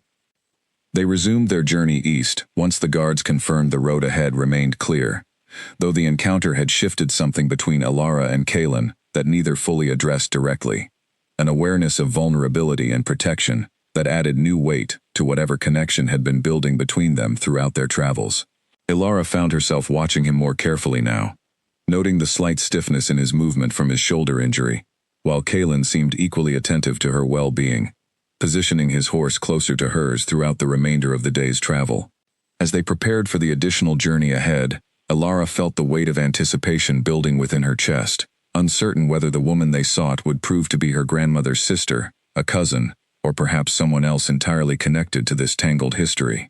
Whatever truth awaited them at journey's end, she sensed clearly that finding Agnes Pemberton would finally provide answers to questions that had haunted both their families for decades, questions that had somehow, improbably, brought her and Kalen together through the simple act of mending an old saddle blanket pulled from the ashes of grief and buried memory. They reached the eastern coastal village 3 days later than originally planned, the delay caused partly by Kalen's injury requiring careful management, and partly by weather that turned increasingly harsh as they approached the coastline. The village itself sat nestled against rocky cliffs overlooking gray ocean waters, a fishing community considerably smaller than the southern village they had previously visited. Locating Agnes Pemberton's residence proved simpler than their earlier search. The small community's tight-knit nature, meaning most residents immediately recognized the name when Kalen and Alara made inquiries at the local tavern. A young woman, identifying herself as Agnes's grandniece, offered to guide them directly to the modest cottage where the elderly woman still lived. Alara's heart raced as they approached the small stone cottage, uncertain what to expect, whether Agnes would even be willing to speak with them about matters clearly buried deep in painful memory decades old. The grandniece knocked gently before entering, calling out softly to announce visitors before gesturing them inside. The cottage's interior was simple but warm, a small fire burning in the hearth despite the mild afternoon temperature outside. An elderly woman sat near the window in a well-worn chair, her white hair pulled back neatly, her eyes sharp and alert despite her evident advanced age as she studied the unexpected visitors entering her home. "Great Aunt Agnes," the grandniece said gently, "these visitors have traveled quite far to speak with you. They say it concerns matters from long ago, involving the Ashworth family." Something shifted immediately in the old woman's expression at the mention of that name, her sharp eyes narrowing slightly as she studied Kaelin more carefully. "You carry his look," she said quietly, her voice carrying the slight tremor of age, though her words remained clear and deliberate. "The old king. I would recognize that bearing anywhere, even after all these years." "I am his son, Kaelin Ashworth," Kaelin confirmed, moving carefully into the small room and taking the seat the grandniece offered near Agnes's chair. "I have come seeking answers about my father's history, particularly regarding a woman he loved in his youth, before circumstance forced their separation." Agnes's weathered face crumpled slightly with emotion at these words, decades of buried feeling, apparently surfacing at the direct acknowledgement of a history she had perhaps believed forever silenced. "You know of us then," she said softly. "I wondered, sometimes, whether anyone still remembered, whether the truth had simply faded away entirely, with those of us who lived it." "I discovered letters," Elara said gently, stepping forward to introduce herself properly. "My grandmother, Miriam Vance, left correspondence, describing a romance from her youth, though the timeline suggested to us it might not have been her directly, given her age, compared to when Prince Dorian apparently encountered someone connected to this history, only 6 years past." Agnes's eyes widened at the mention of Miriam's name, tears gathering visibly as she processed this connection. "Miriam was my dear friend," she said, her voice thick with emotion. "We served together in the Ashworth household as young women, both of us employed as seamstresses under the old king's mother. Miriam was the one who taught me the guardian's knot pattern, though I suspect you have discovered by now that the pattern itself connects to a far more complicated history than simple embroidery technique." "Please," Kaelin said, leaning forward with evident urgency. "Tell us everything. I have waited my entire life without understanding my father's quiet sorrows, and I believe the truth you carry may finally provide that understanding." Agnes took a long moment to gather herself before beginning, her voice growing steadier, as the old memories apparently found release after decades of enforced silence. "Your father and I fell in love when we were both quite young, before he ever expected to inherit leadership of the pack.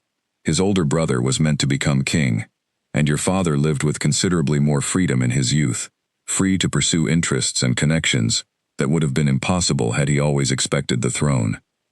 We kept our romance hidden for nearly 2 years, Agnes continued, though eventually his family discovered the connection. His father, your grandfather, made clear that any serious attachment to a household servant would bring considerable scandal, particularly once circumstances shifted, and your father unexpectedly became the heir, following his brother's sudden illness and passing. I did not know my father had a brother who died before he inherited, Kaelin said quietly, clearly absorbing information about his own family history he had never previously possessed. Few remember that history now, Agnes said. Your father rarely spoke of his brother's passing, the grief compounded by the sudden pressure of inheritance he had never anticipated needing to carry. When his father demanded our separation, citing the impossibility of a king's heir maintaining such an attachment, your father struggled desperately against the decision, though ultimately, family duty and the weight of unexpected leadership won out over personal desire. Miriam helped me through that difficult period, Agnes continued, her eyes growing distant with old memory. She had always known of our romance, having helped us maintain secrecy throughout its duration. When I was finally forced to leave the household entirely, Miriam remained behind, though she too eventually chose to leave several years later, seeking a quieter life away from a household that held such painful memory for her as well, given how closely she had witnessed my own heartbreak. But the letters, Elara pressed gently, they were addressed as though written to the man she loved directly, not simply describing a friend's romance she witnessed from outside. Agnes's expression grew complicated, something like guilt mixing with old grief. Miriam wrote those letters for me, child. I could not write well myself in those years, having received little formal education compared to Miriam's more privileged upbringing, before circumstance reduced her own family's fortune. She helped me compose every letter I sent to your father, and I suspect she kept copies or drafts among her own belongings, given how deeply she cared for both of us, and how thoroughly she involved herself in trying to help our romance survive against impossible odds. This revelation sent understanding crashing through Alara with sudden clarity. The letters had not described her grandmother's own romance at all, but rather Agnes's romance with the old king, with Miriam serving as scribe and confidant throughout the entire difficult affair. The Guardian's knot pattern, then, had likely originated with Agnes herself, or perhaps from an even earlier source within her own family history, later shared with Miriam, and eventually taught to the old king during his courtship, before ultimately passing down to Dorian. Prince Dorian encountered you 6 years past, Kaelin said, working through the timeline aloud. Do you remember that meeting? Agnes nodded slowly. He recognized me somehow, perhaps from old family portraits or stories his father had shared before passing. He asked many questions, much as you do now, clearly seeking to understand his father's quiet sorrows that had puzzled him throughout his own childhood. I told him much of what I have shared with you today, though I asked him to keep the history private, uncertain how such knowledge might affect his own standing or his father's memory among the pack. He honored that request, Kaelin said softly. He never spoke of this to me directly, though clearly the knowledge affected him deeply enough that he sought to preserve the Guardian's knot pattern within his own belongings, carrying forward a piece of history he understood, but could not fully share. The room fell into contemplative silence as everyone present processed the weight of this finally revealed truth. Decades of buried grief and quiet sorrow finally brought fully into the light after so many years of enforced silence and careful concealment. I am sorry your father never found happiness with your mother, Agnes said finally, addressing Kaelin directly. I know the arranged marriage that followed our separation was never what either of us wished for him, though I understand the necessity that drove such decisions, given the responsibilities he suddenly carried. My father managed his duties honorably, whatever personal sorrow he carried privately, Kaelin said. I am grateful, truly, to finally understand the source of that quiet sadness I witnessed throughout my childhood, without ever comprehending its cause. As their conversation continued into the evening, Alara found herself watching Kaelin process this revelation, with visible emotion, understanding perhaps for the first time the full weight of expectation and sacrifice that had shaped both his father's life and, by extension, his own upbringing within a household carrying such carefully hidden grief. Whatever came next in their own complicated connection, she understood clearly now that they shared far more history than either of them had initially realized, their families bound together through love, loss, and sacrifice, spanning multiple generations. Agnes insisted they stay for a simple meal before continuing their journey, and as the grandniece prepared food in the small kitchen, the old woman took Alara's hand gently, studying her face with careful attention. You have Miriam's eyes, she said softly, and her steady hands, I would guess, given the fine restoration work Kaelin mentioned earlier.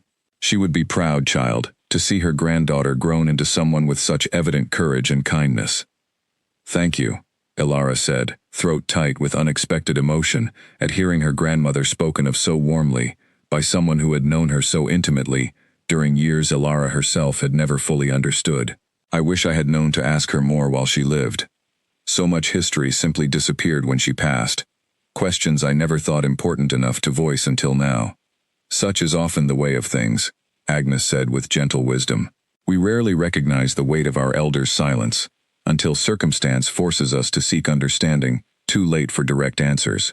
Be grateful, at least, that some threads of that history remained available for you to eventually uncover, even if the full picture required considerable searching to finally assemble. Before they departed the following morning, Agnes pressed a small item into Alara's hand, an old brooch bearing the faint impression of the same Guardian's knot pattern, worn smooth with age but still recognizable. This belonged to Miriam originally, Agnes explained. She gave it to me for safekeeping before she left the household, saying she no longer wished to carry reminders of that painful period.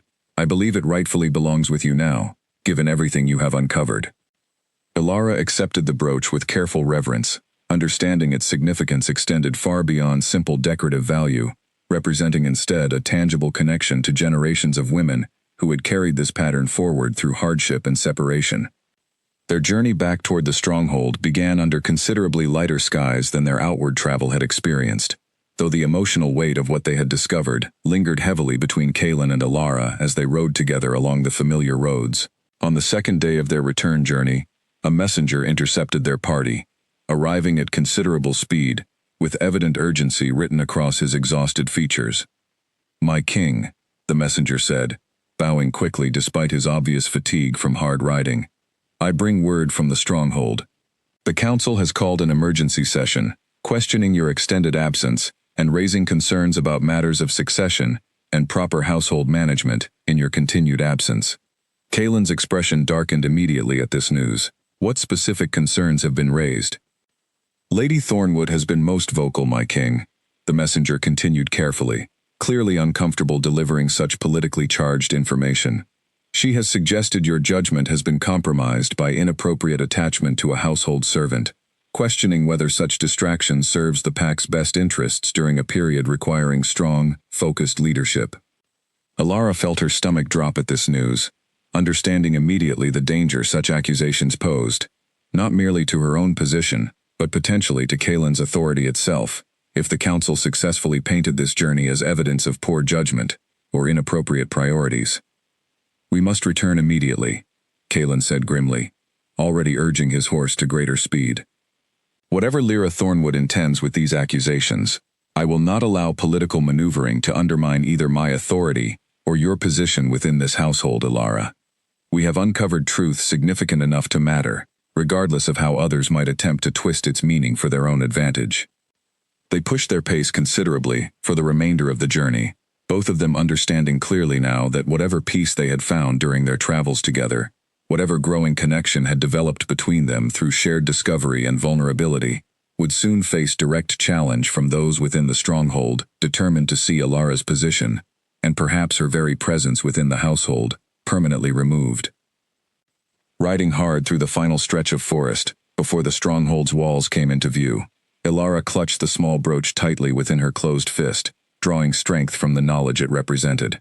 Whatever accusations awaited them, whatever political storm Lyra Thornwood had stirred in their absence, she resolved to face it with the same quiet courage her grandmother and Agnes had shown decades earlier, refusing to let fear silence truth a second time within these same stone walls.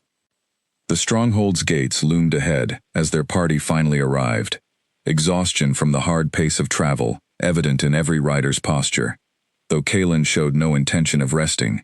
Before addressing the situation the messenger had described, he dismounted swiftly in the courtyard, ordering the council summoned immediately despite the late hour, his expression carrying the controlled fury Alara had witnessed only once before, during the bandit ambush along their journey. "Wait here," he instructed Alara, his voice softer than the commanding tone he used for his guards. "I need to understand fully what has been said in my absence before determining how best to address it." Alara nodded, though anxiety churned within her, as she watched him stride toward the great hall, several council members already gathering, despite the late hour, clearly having anticipated his imminent return, given the messenger's departure days earlier. She retreated to her small quarters, unable to shake the feeling that her entire position, everything she had built within this household over recent months, now hung precariously in the balance.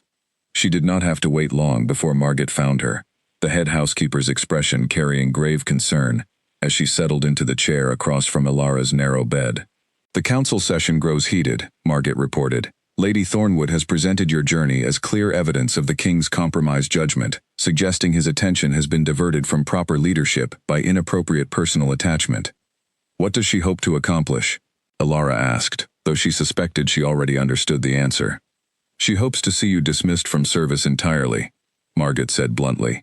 "And perhaps more significantly, she hopes to position herself more firmly as the appropriate match for the king, eliminating what she perceives as unwelcome competition for his attention and affection." The bluntness of this assessment struck Alara with unexpected force, though she recognized the truth within it.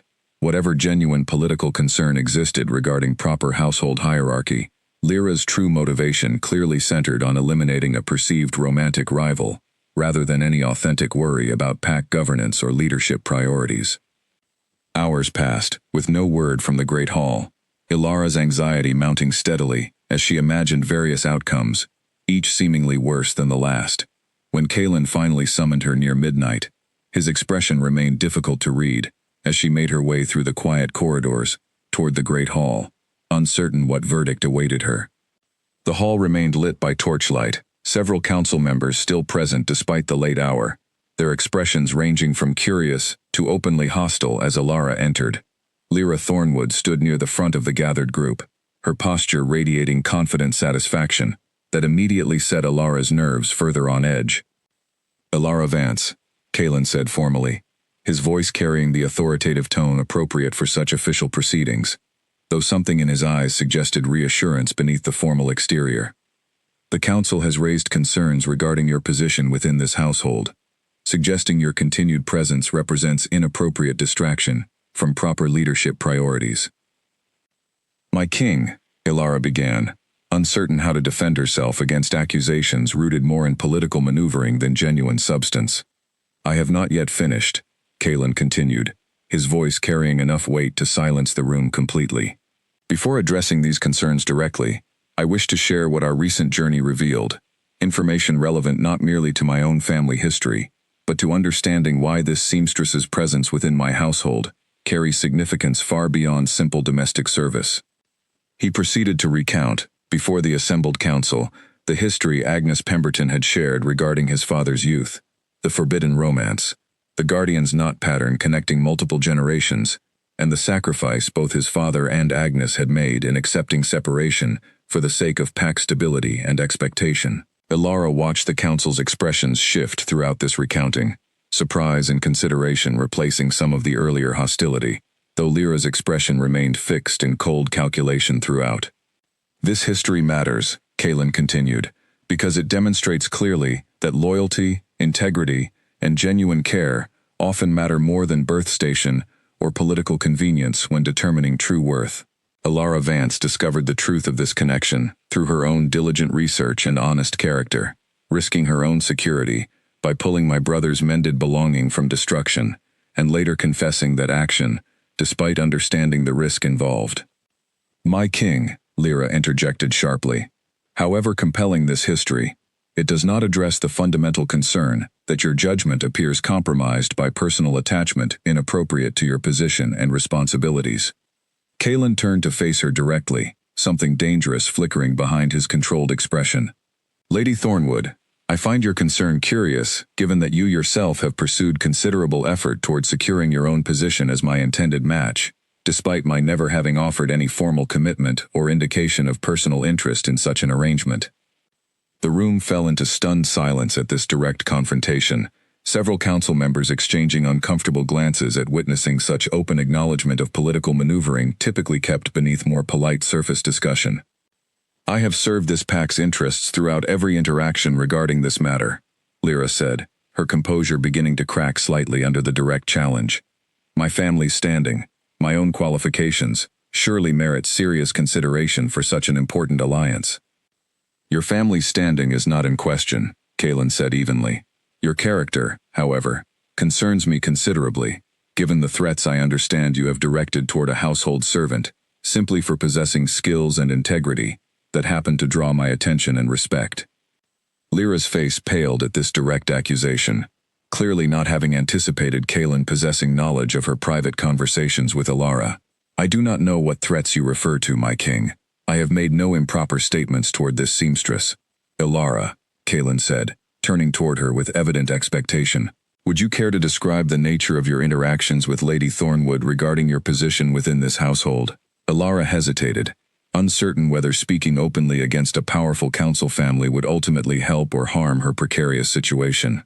Yet something in Kaelin's steady gaze, the trust he had shown throughout their recent journey together, gave her the courage to finally voice the truth openly, rather than continuing to accept intimidation silently.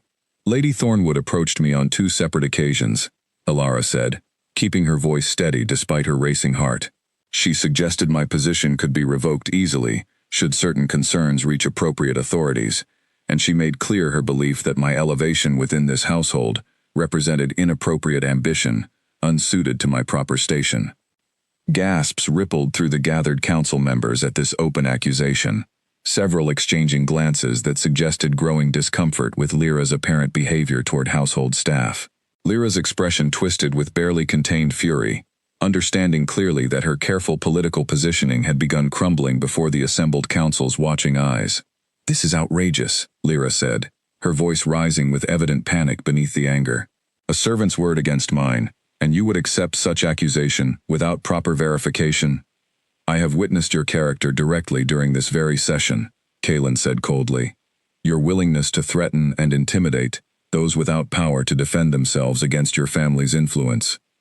Combined with Alara's demonstrated integrity throughout recent months, I find her account entirely credible, and your behavior entirely unbecoming of someone seeking such significant alliance with pack leadership."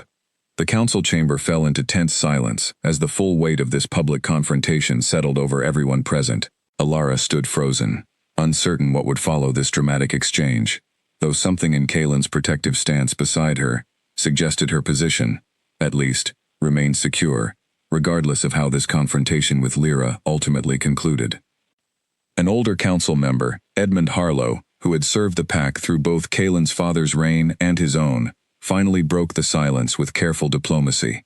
"My king, while this history you have shared carries genuine weight, and while Lady Thornwood's conduct toward household staff clearly warrants review, I believe the council's original concern deserves proper address as well. Extended absence from the stronghold during a period of relative stability carries risk, regardless of the personal significance behind the journey's purpose." "A fair point, Edmund," Kaelin acknowledged, some of the tension easing from his shoulders as reasonable discourse replaced the earlier hostile accusations. "I accept that my absence, however justified by personal circumstance, should have included clearer communication with the council beforehand, regarding both duration and purpose. I will ensure such oversight does not repeat in future circumstances, requiring my attention elsewhere." "That seems reasonable," Edmund said, nodding slowly. "As for the matter of Lady Thornwood's conduct, I believe further private discussion among council members would serve better than continued public airing of grievances this evening. All present are exhausted, and clearer judgment often follows proper rest, rather than heated late-night confrontation." Several other council members murmured agreement, clearly relieved at the opportunity to step back from the raw tension that had built throughout the evening's proceedings. Kaelin nodded his own agreement, though his gaze lingered pointedly on Lyra as the council began dispersing toward their own quarters. "This matter is not concluded, Lady Thornwood," he said quietly, as she moved to depart alongside the other council members. "I expect you to reflect carefully on tonight's proceedings before we speak again." Lyra offered no response beyond a stiff nod, her earlier confidence entirely shattered, replaced now by something closer to barely contained panic, as she realized how thoroughly her carefully constructed political positioning had unraveled before witnesses whose opinions mattered considerably to her family's continued standing within pack hierarchy. Once the hall had emptied of council members, leaving only Kaelin, Alara, and a few remaining guards near the entrance, Kaelin finally turned to face her directly, exhaustion visible now that the formal proceedings had concluded. "I am sorry you were forced to endure that confrontation," he said quietly. "I had hoped to address Lyra's behavior more privately, without subjecting you to public scrutiny before the full council." "I appreciate your defense, my king," Alara said, her own exhaustion evident as the adrenaline of the confrontation finally began fading. "Though I confess uncertainty about what comes next, given how openly this conflict has now been exposed before those with considerable influence over household matters." "What comes next?" Kaelin said, moving closer with an intensity that made Alara's breath catch slightly. "Is that I intend to ensure your position within this household remains secure, regardless of Lyra Thornwood's continued objections, or any lingering council concerns about propriety." "And what of the concerns Edmund raised, regarding appropriate distance and behavior expected of someone in your position?" Alara asked carefully, uncertain how directly she should acknowledge the deeper implications beneath their conversation. Kaelin considered this question for a long moment, something vulnerable entering his expression that she had rarely witnessed from someone typically so guarded in his authority. "I find, Alara, that I no longer wish to pretend indifference toward feelings that have grown considerably beyond simple professional respect during these recent months we have spent together, particularly throughout our journey uncovering this history, connecting our families." The directness of this admission left Alara momentarily speechless, uncertain how to respond to sentiment she had recognized building within herself as well, though she had not expected him to voice it so plainly, especially not on this same night when his authority had just weathered such direct political challenge. "My king," she began carefully, "I am deeply honored by such sentiment, though I remain uncertain how such feelings could ever be properly reconciled with the vast difference in our respective positions, or with the political complications such acknowledgement would inevitably create." "Perhaps those complications are worth navigating," Kalen said quietly, "if the alternative means denying something genuine, simply because tradition and political convenience suggest otherwise. My own father's history should teach us both that lesson clearly enough, given the lifetime of quiet sorrow he carried, after allowing exactly such convenience to override genuine connection." Alara felt tears gathering unexpectedly at this acknowledgement, understanding the weight behind his words, the courage required to voice such vulnerability, after witnessing firsthand the consequences his own father had suffered from choosing duty over genuine affection. Whatever uncertainty remained about how this connection between them might ultimately be received by the wider pack, she recognized clearly now that both of them stood at a crossroads similar to the one his father and Agnes had faced decades earlier, though this time, perhaps, circumstance and courage together might finally allow a different outcome to unfold. News of the council confrontation spread through the stronghold with predictable speed, and by the following morning, the entire household staff seemed aware of the dramatic exchange that had unfolded between the king and Lady Thornwood. Alara found herself the subject of considerably more attention than before, servants watching her with renewed curiosity as she moved through her daily duties, uncertain whether this new prominence represented danger or genuine acceptance among those she worked alongside. Lyra Thornwood, however, had no intention of accepting her public humiliation quietly. 3 days after the council confrontation, she requested an audience with the full pack assembly, a gathering considerably larger than the private council session, including representatives from every prominent family within the territory, along with general household staff and pack members who wished to attend such significant proceedings. Alara learned of this planned assembly through Margit's urgent warning, delivered early that morning. "Lady Thornwood intends to make her case directly before the full pack," Margit explained, worry evident in her expression. "She claims new evidence exists, suggesting your presence here represents genuine threat to proper pack governance, beyond simple concerns about propriety." "What evidence could she possibly claim?" Alara asked, genuine confusion mixing with mounting anxiety at this unexpected escalation. "I do not know precisely," Margit admitted, "though I fear whatever she presents, true or fabricated, will carry considerable weight given the size and prominence of the audience she has assembled to witness her accusations." The pack assembly convened that afternoon in the stronghold's largest hall, easily accommodating several hundred attendees including nobles, staff, and ordinary pack members, curious about the unfolding drama that had captured the household's attention over recent days. Alara stood near the front alongside Kalen, her nerves stretched thin despite his steady presence beside her, offering some measure of reassurance. Lyra Thornwood entered with calculated composure restored, clearly having spent the intervening days preparing carefully for this confrontation, rather than accepting her earlier defeat as final. She addressed the assembled crowd with practiced eloquence, her voice carrying clearly through the large hall. "I stand before you today, not from personal grievance," she began, "but from genuine concern for our pack's future stability. The king has elevated a household servant to unprecedented position and intimacy, disregarding centuries of tradition regarding proper alliance and succession planning that has served our pack faithfully through countless generations." Murmurs rippled through the crowd, some nodding in apparent agreement, others exchanging skeptical glances at what many recognized as thinly veiled personal ambition dressed in concern for tradition. "Furthermore," Lyra continued, "I have learned troubling details regarding this seamstress's family history. Details suggesting her own grandmother once served this very household under circumstances involving considerable scandal, a connection that raises serious questions about whether her presence here represents coincidence or calculated manipulation of the king's sympathies." Alara's stomach tightened at this accusation, understanding immediately that Lyra had somehow learned fragments of the very history they had traveled so far to uncover, twisting genuine tragedy into implication of deliberate scheme, rather than simple shared connection through decades past circumstance. "You speak of matters you clearly do not fully understand, Lady Thornwood," Kalen said, stepping forward with controlled authority, despite the obvious provocation. The history you reference involves my own father's youth. A genuine romance, forced apart by circumstance and duty. Not any scheme, orchestrated by Alara or her family. Perhaps not orchestrated originally, Lyra countered smoothly, clearly having anticipated this response. But convenient nonetheless, allowing this seamstress to position herself as somehow destined for connection with your family through manufactured historical significance, when in truth, she remains simply a servant, seeking advancement beyond her proper station. The accusation, however unfair, clearly resonated with portions of the crowd unfamiliar with the genuine emotional weight behind the history Kaelin and Alara had uncovered together. Alara felt the weight of countless watching eyes, judgment and suspicion evident on many faces throughout the assembled hall.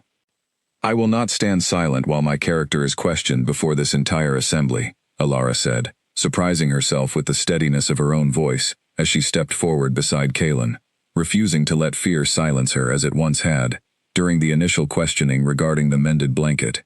I discovered this history through honest investigation, motivated by genuine curiosity about my own grandmother's past, not calculated ambition toward royal connection.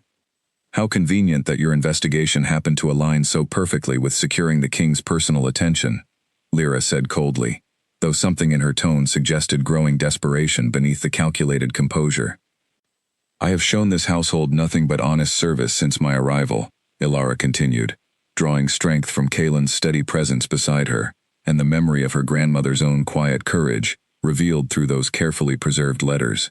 I risked my own security, to preserve a piece of family history I believed deserved protection, rather than destruction. I confessed my involvement, despite understanding the risk of punishment, rather than allow an innocent woman to bear consequence in my place. And throughout every interaction with this council and this king, I have spoken only truth, however uncomfortable that truth proved, for those seeking to use my position for their own political advantage. The hall fell into charged silence at this direct challenge, Alara's words carrying evident conviction that seemed to shift the crowd's mood considerably from their earlier uncertain murmuring. My king, Alara continued, turning to address Kaelin directly before the full assembly, I understand fully the political complications my continued presence creates. If my position here genuinely threatens the stability and unity of this pack, I will accept whatever decision you deem necessary, even if that means my departure from this household entirely. The offer, made with evident sincerity rather than manipulation, seemed to land with unexpected weight throughout the assembled crowd, several faces shifting from suspicion toward something closer to respect, at witnessing such willingness to sacrifice personal position for the pack's broader well-being. Kaelin turned to face the full assembly, his expression carrying the authority and conviction that had earned him leadership of this pack in the first place. I will not accept that offer, he said firmly, his voice carrying clearly through the silent hall. Alara Vance has demonstrated integrity, courage, and genuine character throughout every interaction I have witnessed since discovering her involvement in preserving my brother's memory. She has shown more loyalty to this household's true values than many who claim noble birth as sufficient qualification for judgment and standing. He paused, his gaze sweeping across the assembled crowd, before continuing. Lady Thornwood speaks of tradition and proper succession, yet I have witnessed her personally threaten and intimidate a household servant simply for possessing skill and character that drew appropriate recognition. I have witnessed her attempt to twist genuine family tragedy into implication of calculated scheme, rather than acknowledge the simple truth that sometimes connection forms, not through political convenience, but through shared experience, honesty, and mutual respect, earned through demonstrated character. This is precisely the kind of judgment I warned the council about, Lyra interjected sharply, though her voice carried less confidence now than her earlier accusations had suggested, allowing personal sentiment to override proper consideration of pack stability and appropriate alliance. Pack stability, Kaelin said, his voice growing harder, depends considerably more on leadership that values genuine integrity over calculated political maneuvering. Lady Thornwood, I have watched you throughout recent weeks pursue your own ambition through intimidation and manipulation, while Alara has consistently demonstrated honesty, even when doing so, risked her own security and standing. If this assembly must choose between those two examples of character to guide judgment about who best serves this pack's true interests, I trust the choice becomes considerably clearer than your accusations suggest." The hall remained silent for a long moment, the weight of this public rebuke settling fully over the assembled crowd. Then, slowly, scattered voices began rising in support, first among household staff who had witnessed Alara's genuine character directly, then spreading gradually among nobles and pack members who recognized the authentic conviction behind Kaelin's words, compared to the increasingly desperate accusations Lyra had leveled throughout the confrontation. Lyra Thornwood stood frozen as the crowd's mood shifted decisively against her, her earlier confident composure entirely shattered now as she recognized the complete failure of her carefully orchestrated challenge. Without another word, she turned and swept from the hall, her departure met with murmured commentary rather than the sympathetic support she had clearly hoped to generate through her accusations. As the assembly gradually dispersed, conversation buzzing throughout the hall regarding the dramatic confrontation they had just witnessed, Kaelin turned to Alara, with visible relief evident beneath his continued formal composure. "That could have gone considerably worse," he said quietly, allowing some of his guarded authority to soften now that immediate crisis had passed. "Thank you for defending me so directly, my king," Alara said, still processing the intensity of what had just unfolded before the entire pack assembly. "I confess I did not expect such public vindication, particularly given how quickly this confrontation escalated beyond the private council session. You earned that vindication yourself, through your own words and demonstrated character," Kaelin said, something warm entering his expression, despite the exhaustion evident from the day's tension. "I merely confirmed what your own actions had already proven true, before witnesses who needed to see it clearly for themselves." 2 days later, the council convened once more, this time to address the formal consequences of Lady Thornwood's conduct throughout the entire affair. Edmund Harlow presented the findings on behalf of the assembled members, his tone carrying the weight of careful deliberation rather than hasty judgment. "The council finds that Lady Thornwood's actions, including direct intimidation of household staff and the deliberate distortion of private family history for personal political advantage, represent conduct unbecoming of someone seeking such significant standing within pack leadership," Edmund announced formally. "Her family retains its standing among the council, though Lady Thornwood herself is asked to step back from any future consideration regarding alliance with the king, and to spend a period of reflection away from the stronghold while these matters settle within the wider pack community." The judgment, while not carrying severe punishment, effectively ended any remaining possibility of Lyra's ambitions toward the throne, her public humiliation before the full assembly already having accomplished most of the damage to her standing that the council's formal decision merely confirmed. Alara felt no particular satisfaction in witnessing this outcome, understanding that whatever genuine grievance Lyra had nursed toward her, the woman's downfall stemmed ultimately from her own choices, rather than any deliberate scheme on Alara's part to see her removed from consideration. That evening, with the formal proceedings finally concluded and the household beginning to settle back into its normal rhythms, Kaelin found Alara in her workspace, still carefully restoring the last of Dorian's belongings that remained from their original restoration project weeks earlier. "I wanted to speak with you privately," he said, settling into the familiar chair across from her workspace, away from council proceedings and public assembly, "about what comes next between us."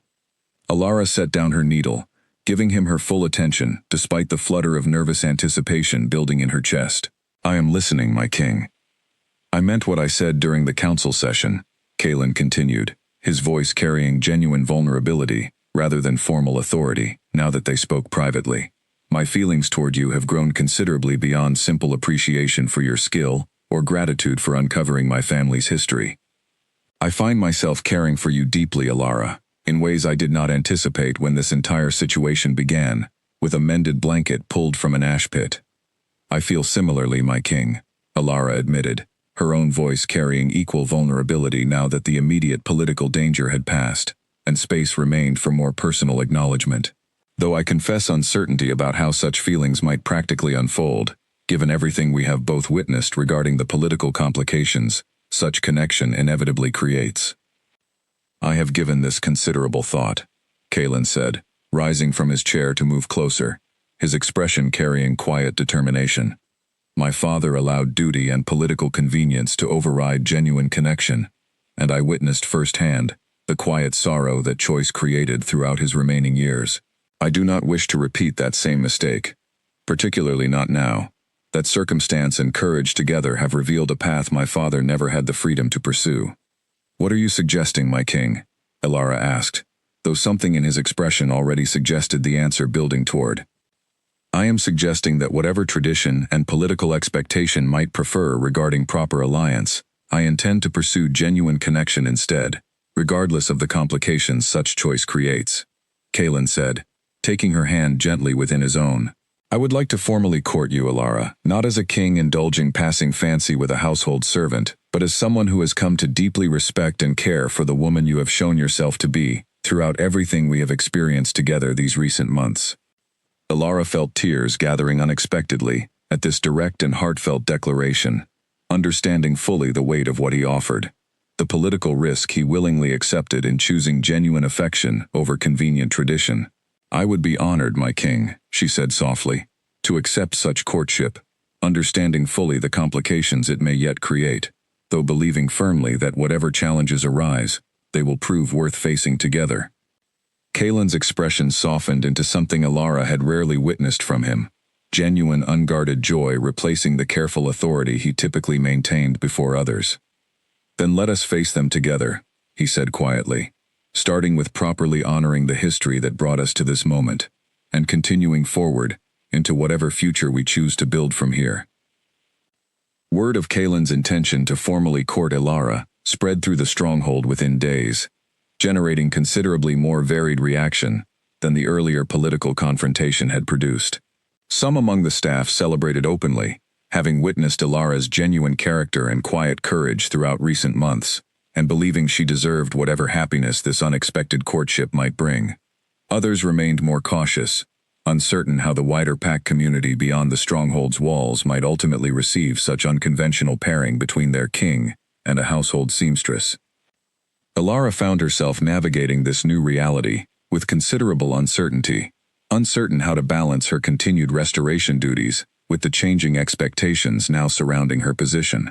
Margit, ever practical, took it upon herself to help guide Elara through the unfamiliar territory of formal courtship expectations within noble circles, though both women acknowledged the situation carried little precedent to draw upon, given how unusual the entire circumstance remained. The king has never courted anyone publicly before, Margit explained one evening, helping Elara select appropriate attire for an upcoming formal dinner, where Kaelin intended to properly introduce their courtship to the wider council and prominent pack families. His arranged understanding with Lady Thornwood's family developed through political negotiation rather than personal courtship, meaning we have little established tradition to guide how this should properly unfold. I confess I feel considerably out of my depth, Elara admitted, studying the elegant gown Margit had selected with evident nervousness. I know how to mend torn fabric and restore old belongings, Margit, not how to conduct myself as a king's intended companion before prominent nobility. You know how to be honest and courageous, Margit said firmly, adjusting the gown's fit with practiced efficiency. That quality matters considerably more than knowing which fork to use during formal dinner, child. The king chose you for genuine character, not performance of noble etiquette you were never taught. The formal dinner that evening proceeded with considerably less drama than Elara had feared, though the weight of watching eyes throughout the meal reminded her constantly of how thoroughly her circumstances had shifted since first pulling a mended blanket from beneath her floorboard weeks earlier. Kaelin remained attentive throughout the evening, his genuine affection evident in small gestures that required no grand declaration, simply consistent presence and quiet support as she navigated unfamiliar social waters.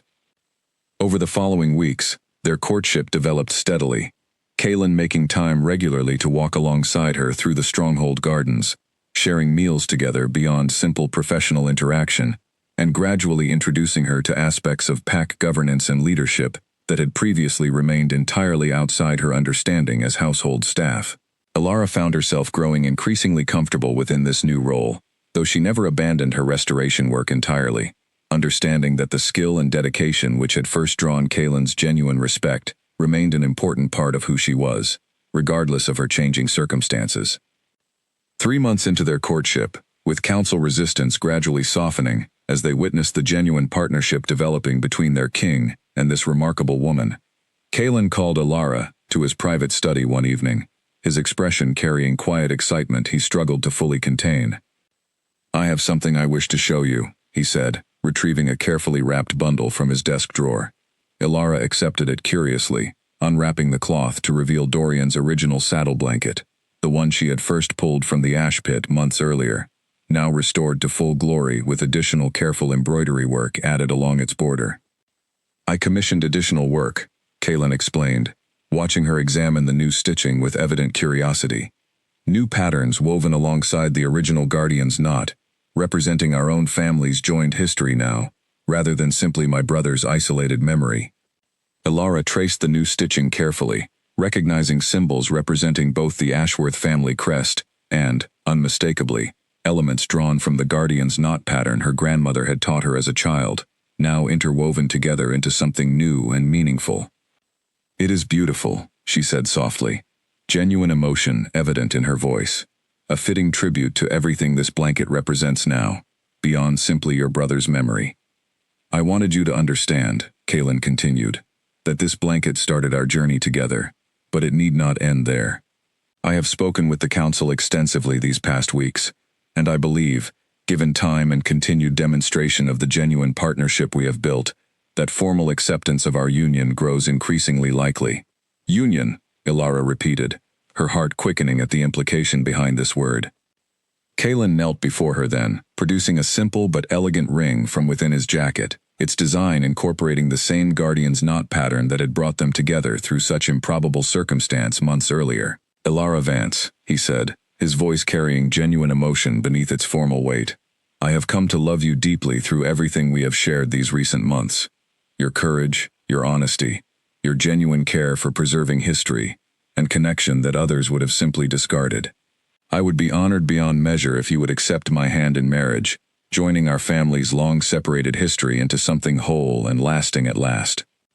Tears streamed freely down Ilara's face as she accepted the ring, understanding fully the weight of what this moment represented, not merely personal happiness, but the healing of old wounds carried silently by her own grandmother and Agnes Pemberton decades earlier, wounds that could finally find resolution through the courage she and Kaelin had shown in choosing genuine connection over convenient political expectation.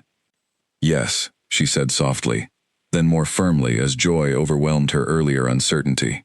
"Yes, my king, I accept, with all my heart." Their engagement was announced formally before the full pack assembly 2 weeks later.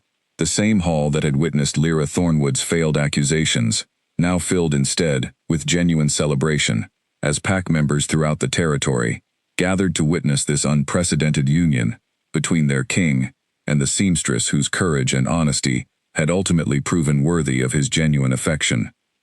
The wedding itself took place beneath the stronghold's ancestral banners several months later, autumn sunlight streaming through tall windows as Ilara walked toward Kaelin, wearing a gown incorporating the Guardian's knot pattern throughout its careful embroidery, a visible symbol of the history that had brought them together against every conventional expectation.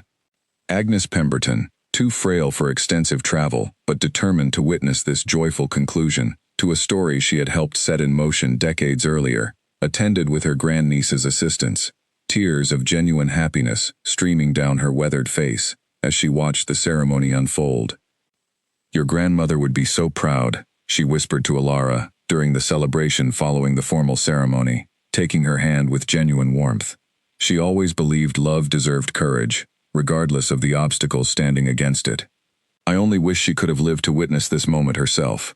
"I believe she witnesses it in her own way," Ilara answered, glancing toward Kaelin across the celebrating crowd, his expression carrying pure contentment as he accepted congratulations from pack members and council alike. "Through the pattern she taught me, through the courage she showed in preserving what mattered most, despite circumstances demanding otherwise, her legacy lives on through everything we have built together." As evening settled over the celebration, Kaelin found Ilara standing near the same window where he had first studied the mended blanket months earlier, uncertain then what mysteries it might reveal, unaware entirely of the journey that single act of quiet defiance would eventually set in motion. "Do you remember," he said, joining her at the window, "when I demanded to know who had dared touch my brother's belongings without permission? I remember being terrified you would have me exiled from this household entirely. Alara answered with a soft laugh, the old fear now transformed into fond memory, given everything that had followed. I am endlessly grateful you disobeyed that order, Kalen said, wrapping his arm around her as they watched the celebration continue below. Every piece of happiness I have found since that moment traces back to your courage in refusing to let something meaningful simply turn to ash, regardless of what consequence that choice might have brought.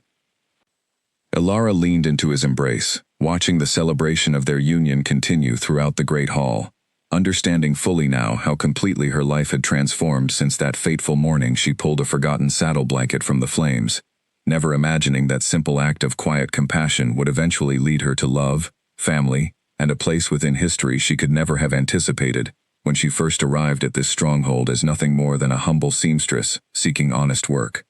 The Guardian's knot pattern, passed down through generations of women who understood that some things deserved protection, regardless of cost, had finally found its true purpose, binding together two families, long separated by circumstance and duty, into a future built instead on courage, honesty, and love, freely chosen, rather than politically arranged.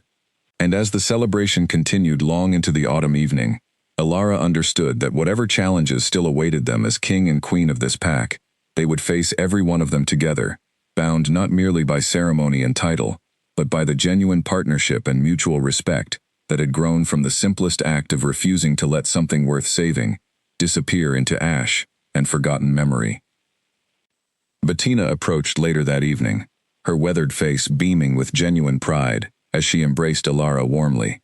I confess, I suspected something significant the moment you asked me about your grandmother's name in the laundry rooms, she admitted. I recognized the name Miriam from old stories whispered among the staff, who served during the previous king's youth, though I dared not speak of it directly, uncertain how such old history might be received if spoken carelessly. You knew all along? Alara asked, surprised at this revelation. Only fragments, Bettina clarified. Enough to suspect a connection, not enough to understand its full shape. I am glad you pursued the truth, regardless of my reluctance to speak more openly at the time. Some mysteries deserve pursuit, even when caution suggests otherwise. Tomlin, now grown considerably more confident in his position among the kitchen staff, offered his own congratulations with a wide grin. I told you that blanket would bring nothing but trouble, he said, though his teasing carried obvious affection. I did not imagine the trouble would end quite so happily, however. Neither did I, Alara admitted, laughing genuinely at the memory of his earlier warnings.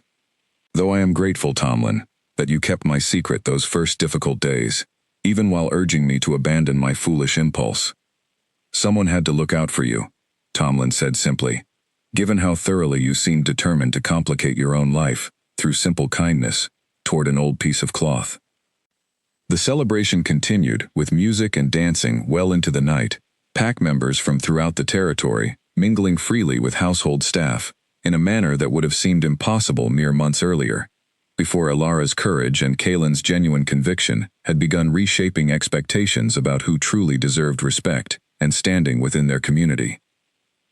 In the weeks following their marriage, Alara settled gradually into her new responsibilities as queen, though she insisted on maintaining her restoration workshop, continuing to mend and preserve household belongings personally, whenever time allowed, understanding that this connection to her original craft remained an essential part of who she was, regardless of the crown she now wore alongside Kalen. She established, with Kalen's full support, a small apprenticeship program training young women throughout the territory in traditional needlework and restoration techniques, ensuring that skills like the Guardian's knot pattern would never again risk disappearing entirely through simple neglect or forgotten tradition. Agnes Pemberton, before her eventual passing several years later, spent considerable time during her remaining visits teaching these young apprentices directly, ensuring the full history and technique behind the pattern passed forward properly to a new generation. Kalen, for his part, found himself governing with renewed perspective, understanding more deeply now the genuine cost his father had paid choosing duty over authentic connection, and determined that his own reign would demonstrate a different possibility, one where integrity and honest character mattered more than birth station or calculated political convenience when determining true worth among those who served the pack faithfully. Years later, When their own children grew old enough to ask about the old saddle blanket displayed with careful reverence in the stronghold's private family quarters, Ilara would tell them the full story, beginning always with the same simple truth. Sometimes, she explained, the smallest acts of quiet courage, refusing to let something meaningful turn to ash, simply because those in power demanded it, could set in motion consequences far greater than anyone could have possibly anticipated at the time. The Guardian's knot pattern, stitched now into countless pieces throughout the stronghold, from ceremonial banners to simple household linens, stood as permanent testament to that truth, a reminder woven carefully into fabric that some things, once believed lost forever to circumstance and forgotten grief, could still find their way back into the light through nothing more than honest determination and the simple refusal to look away when something worth saving crossed one's path.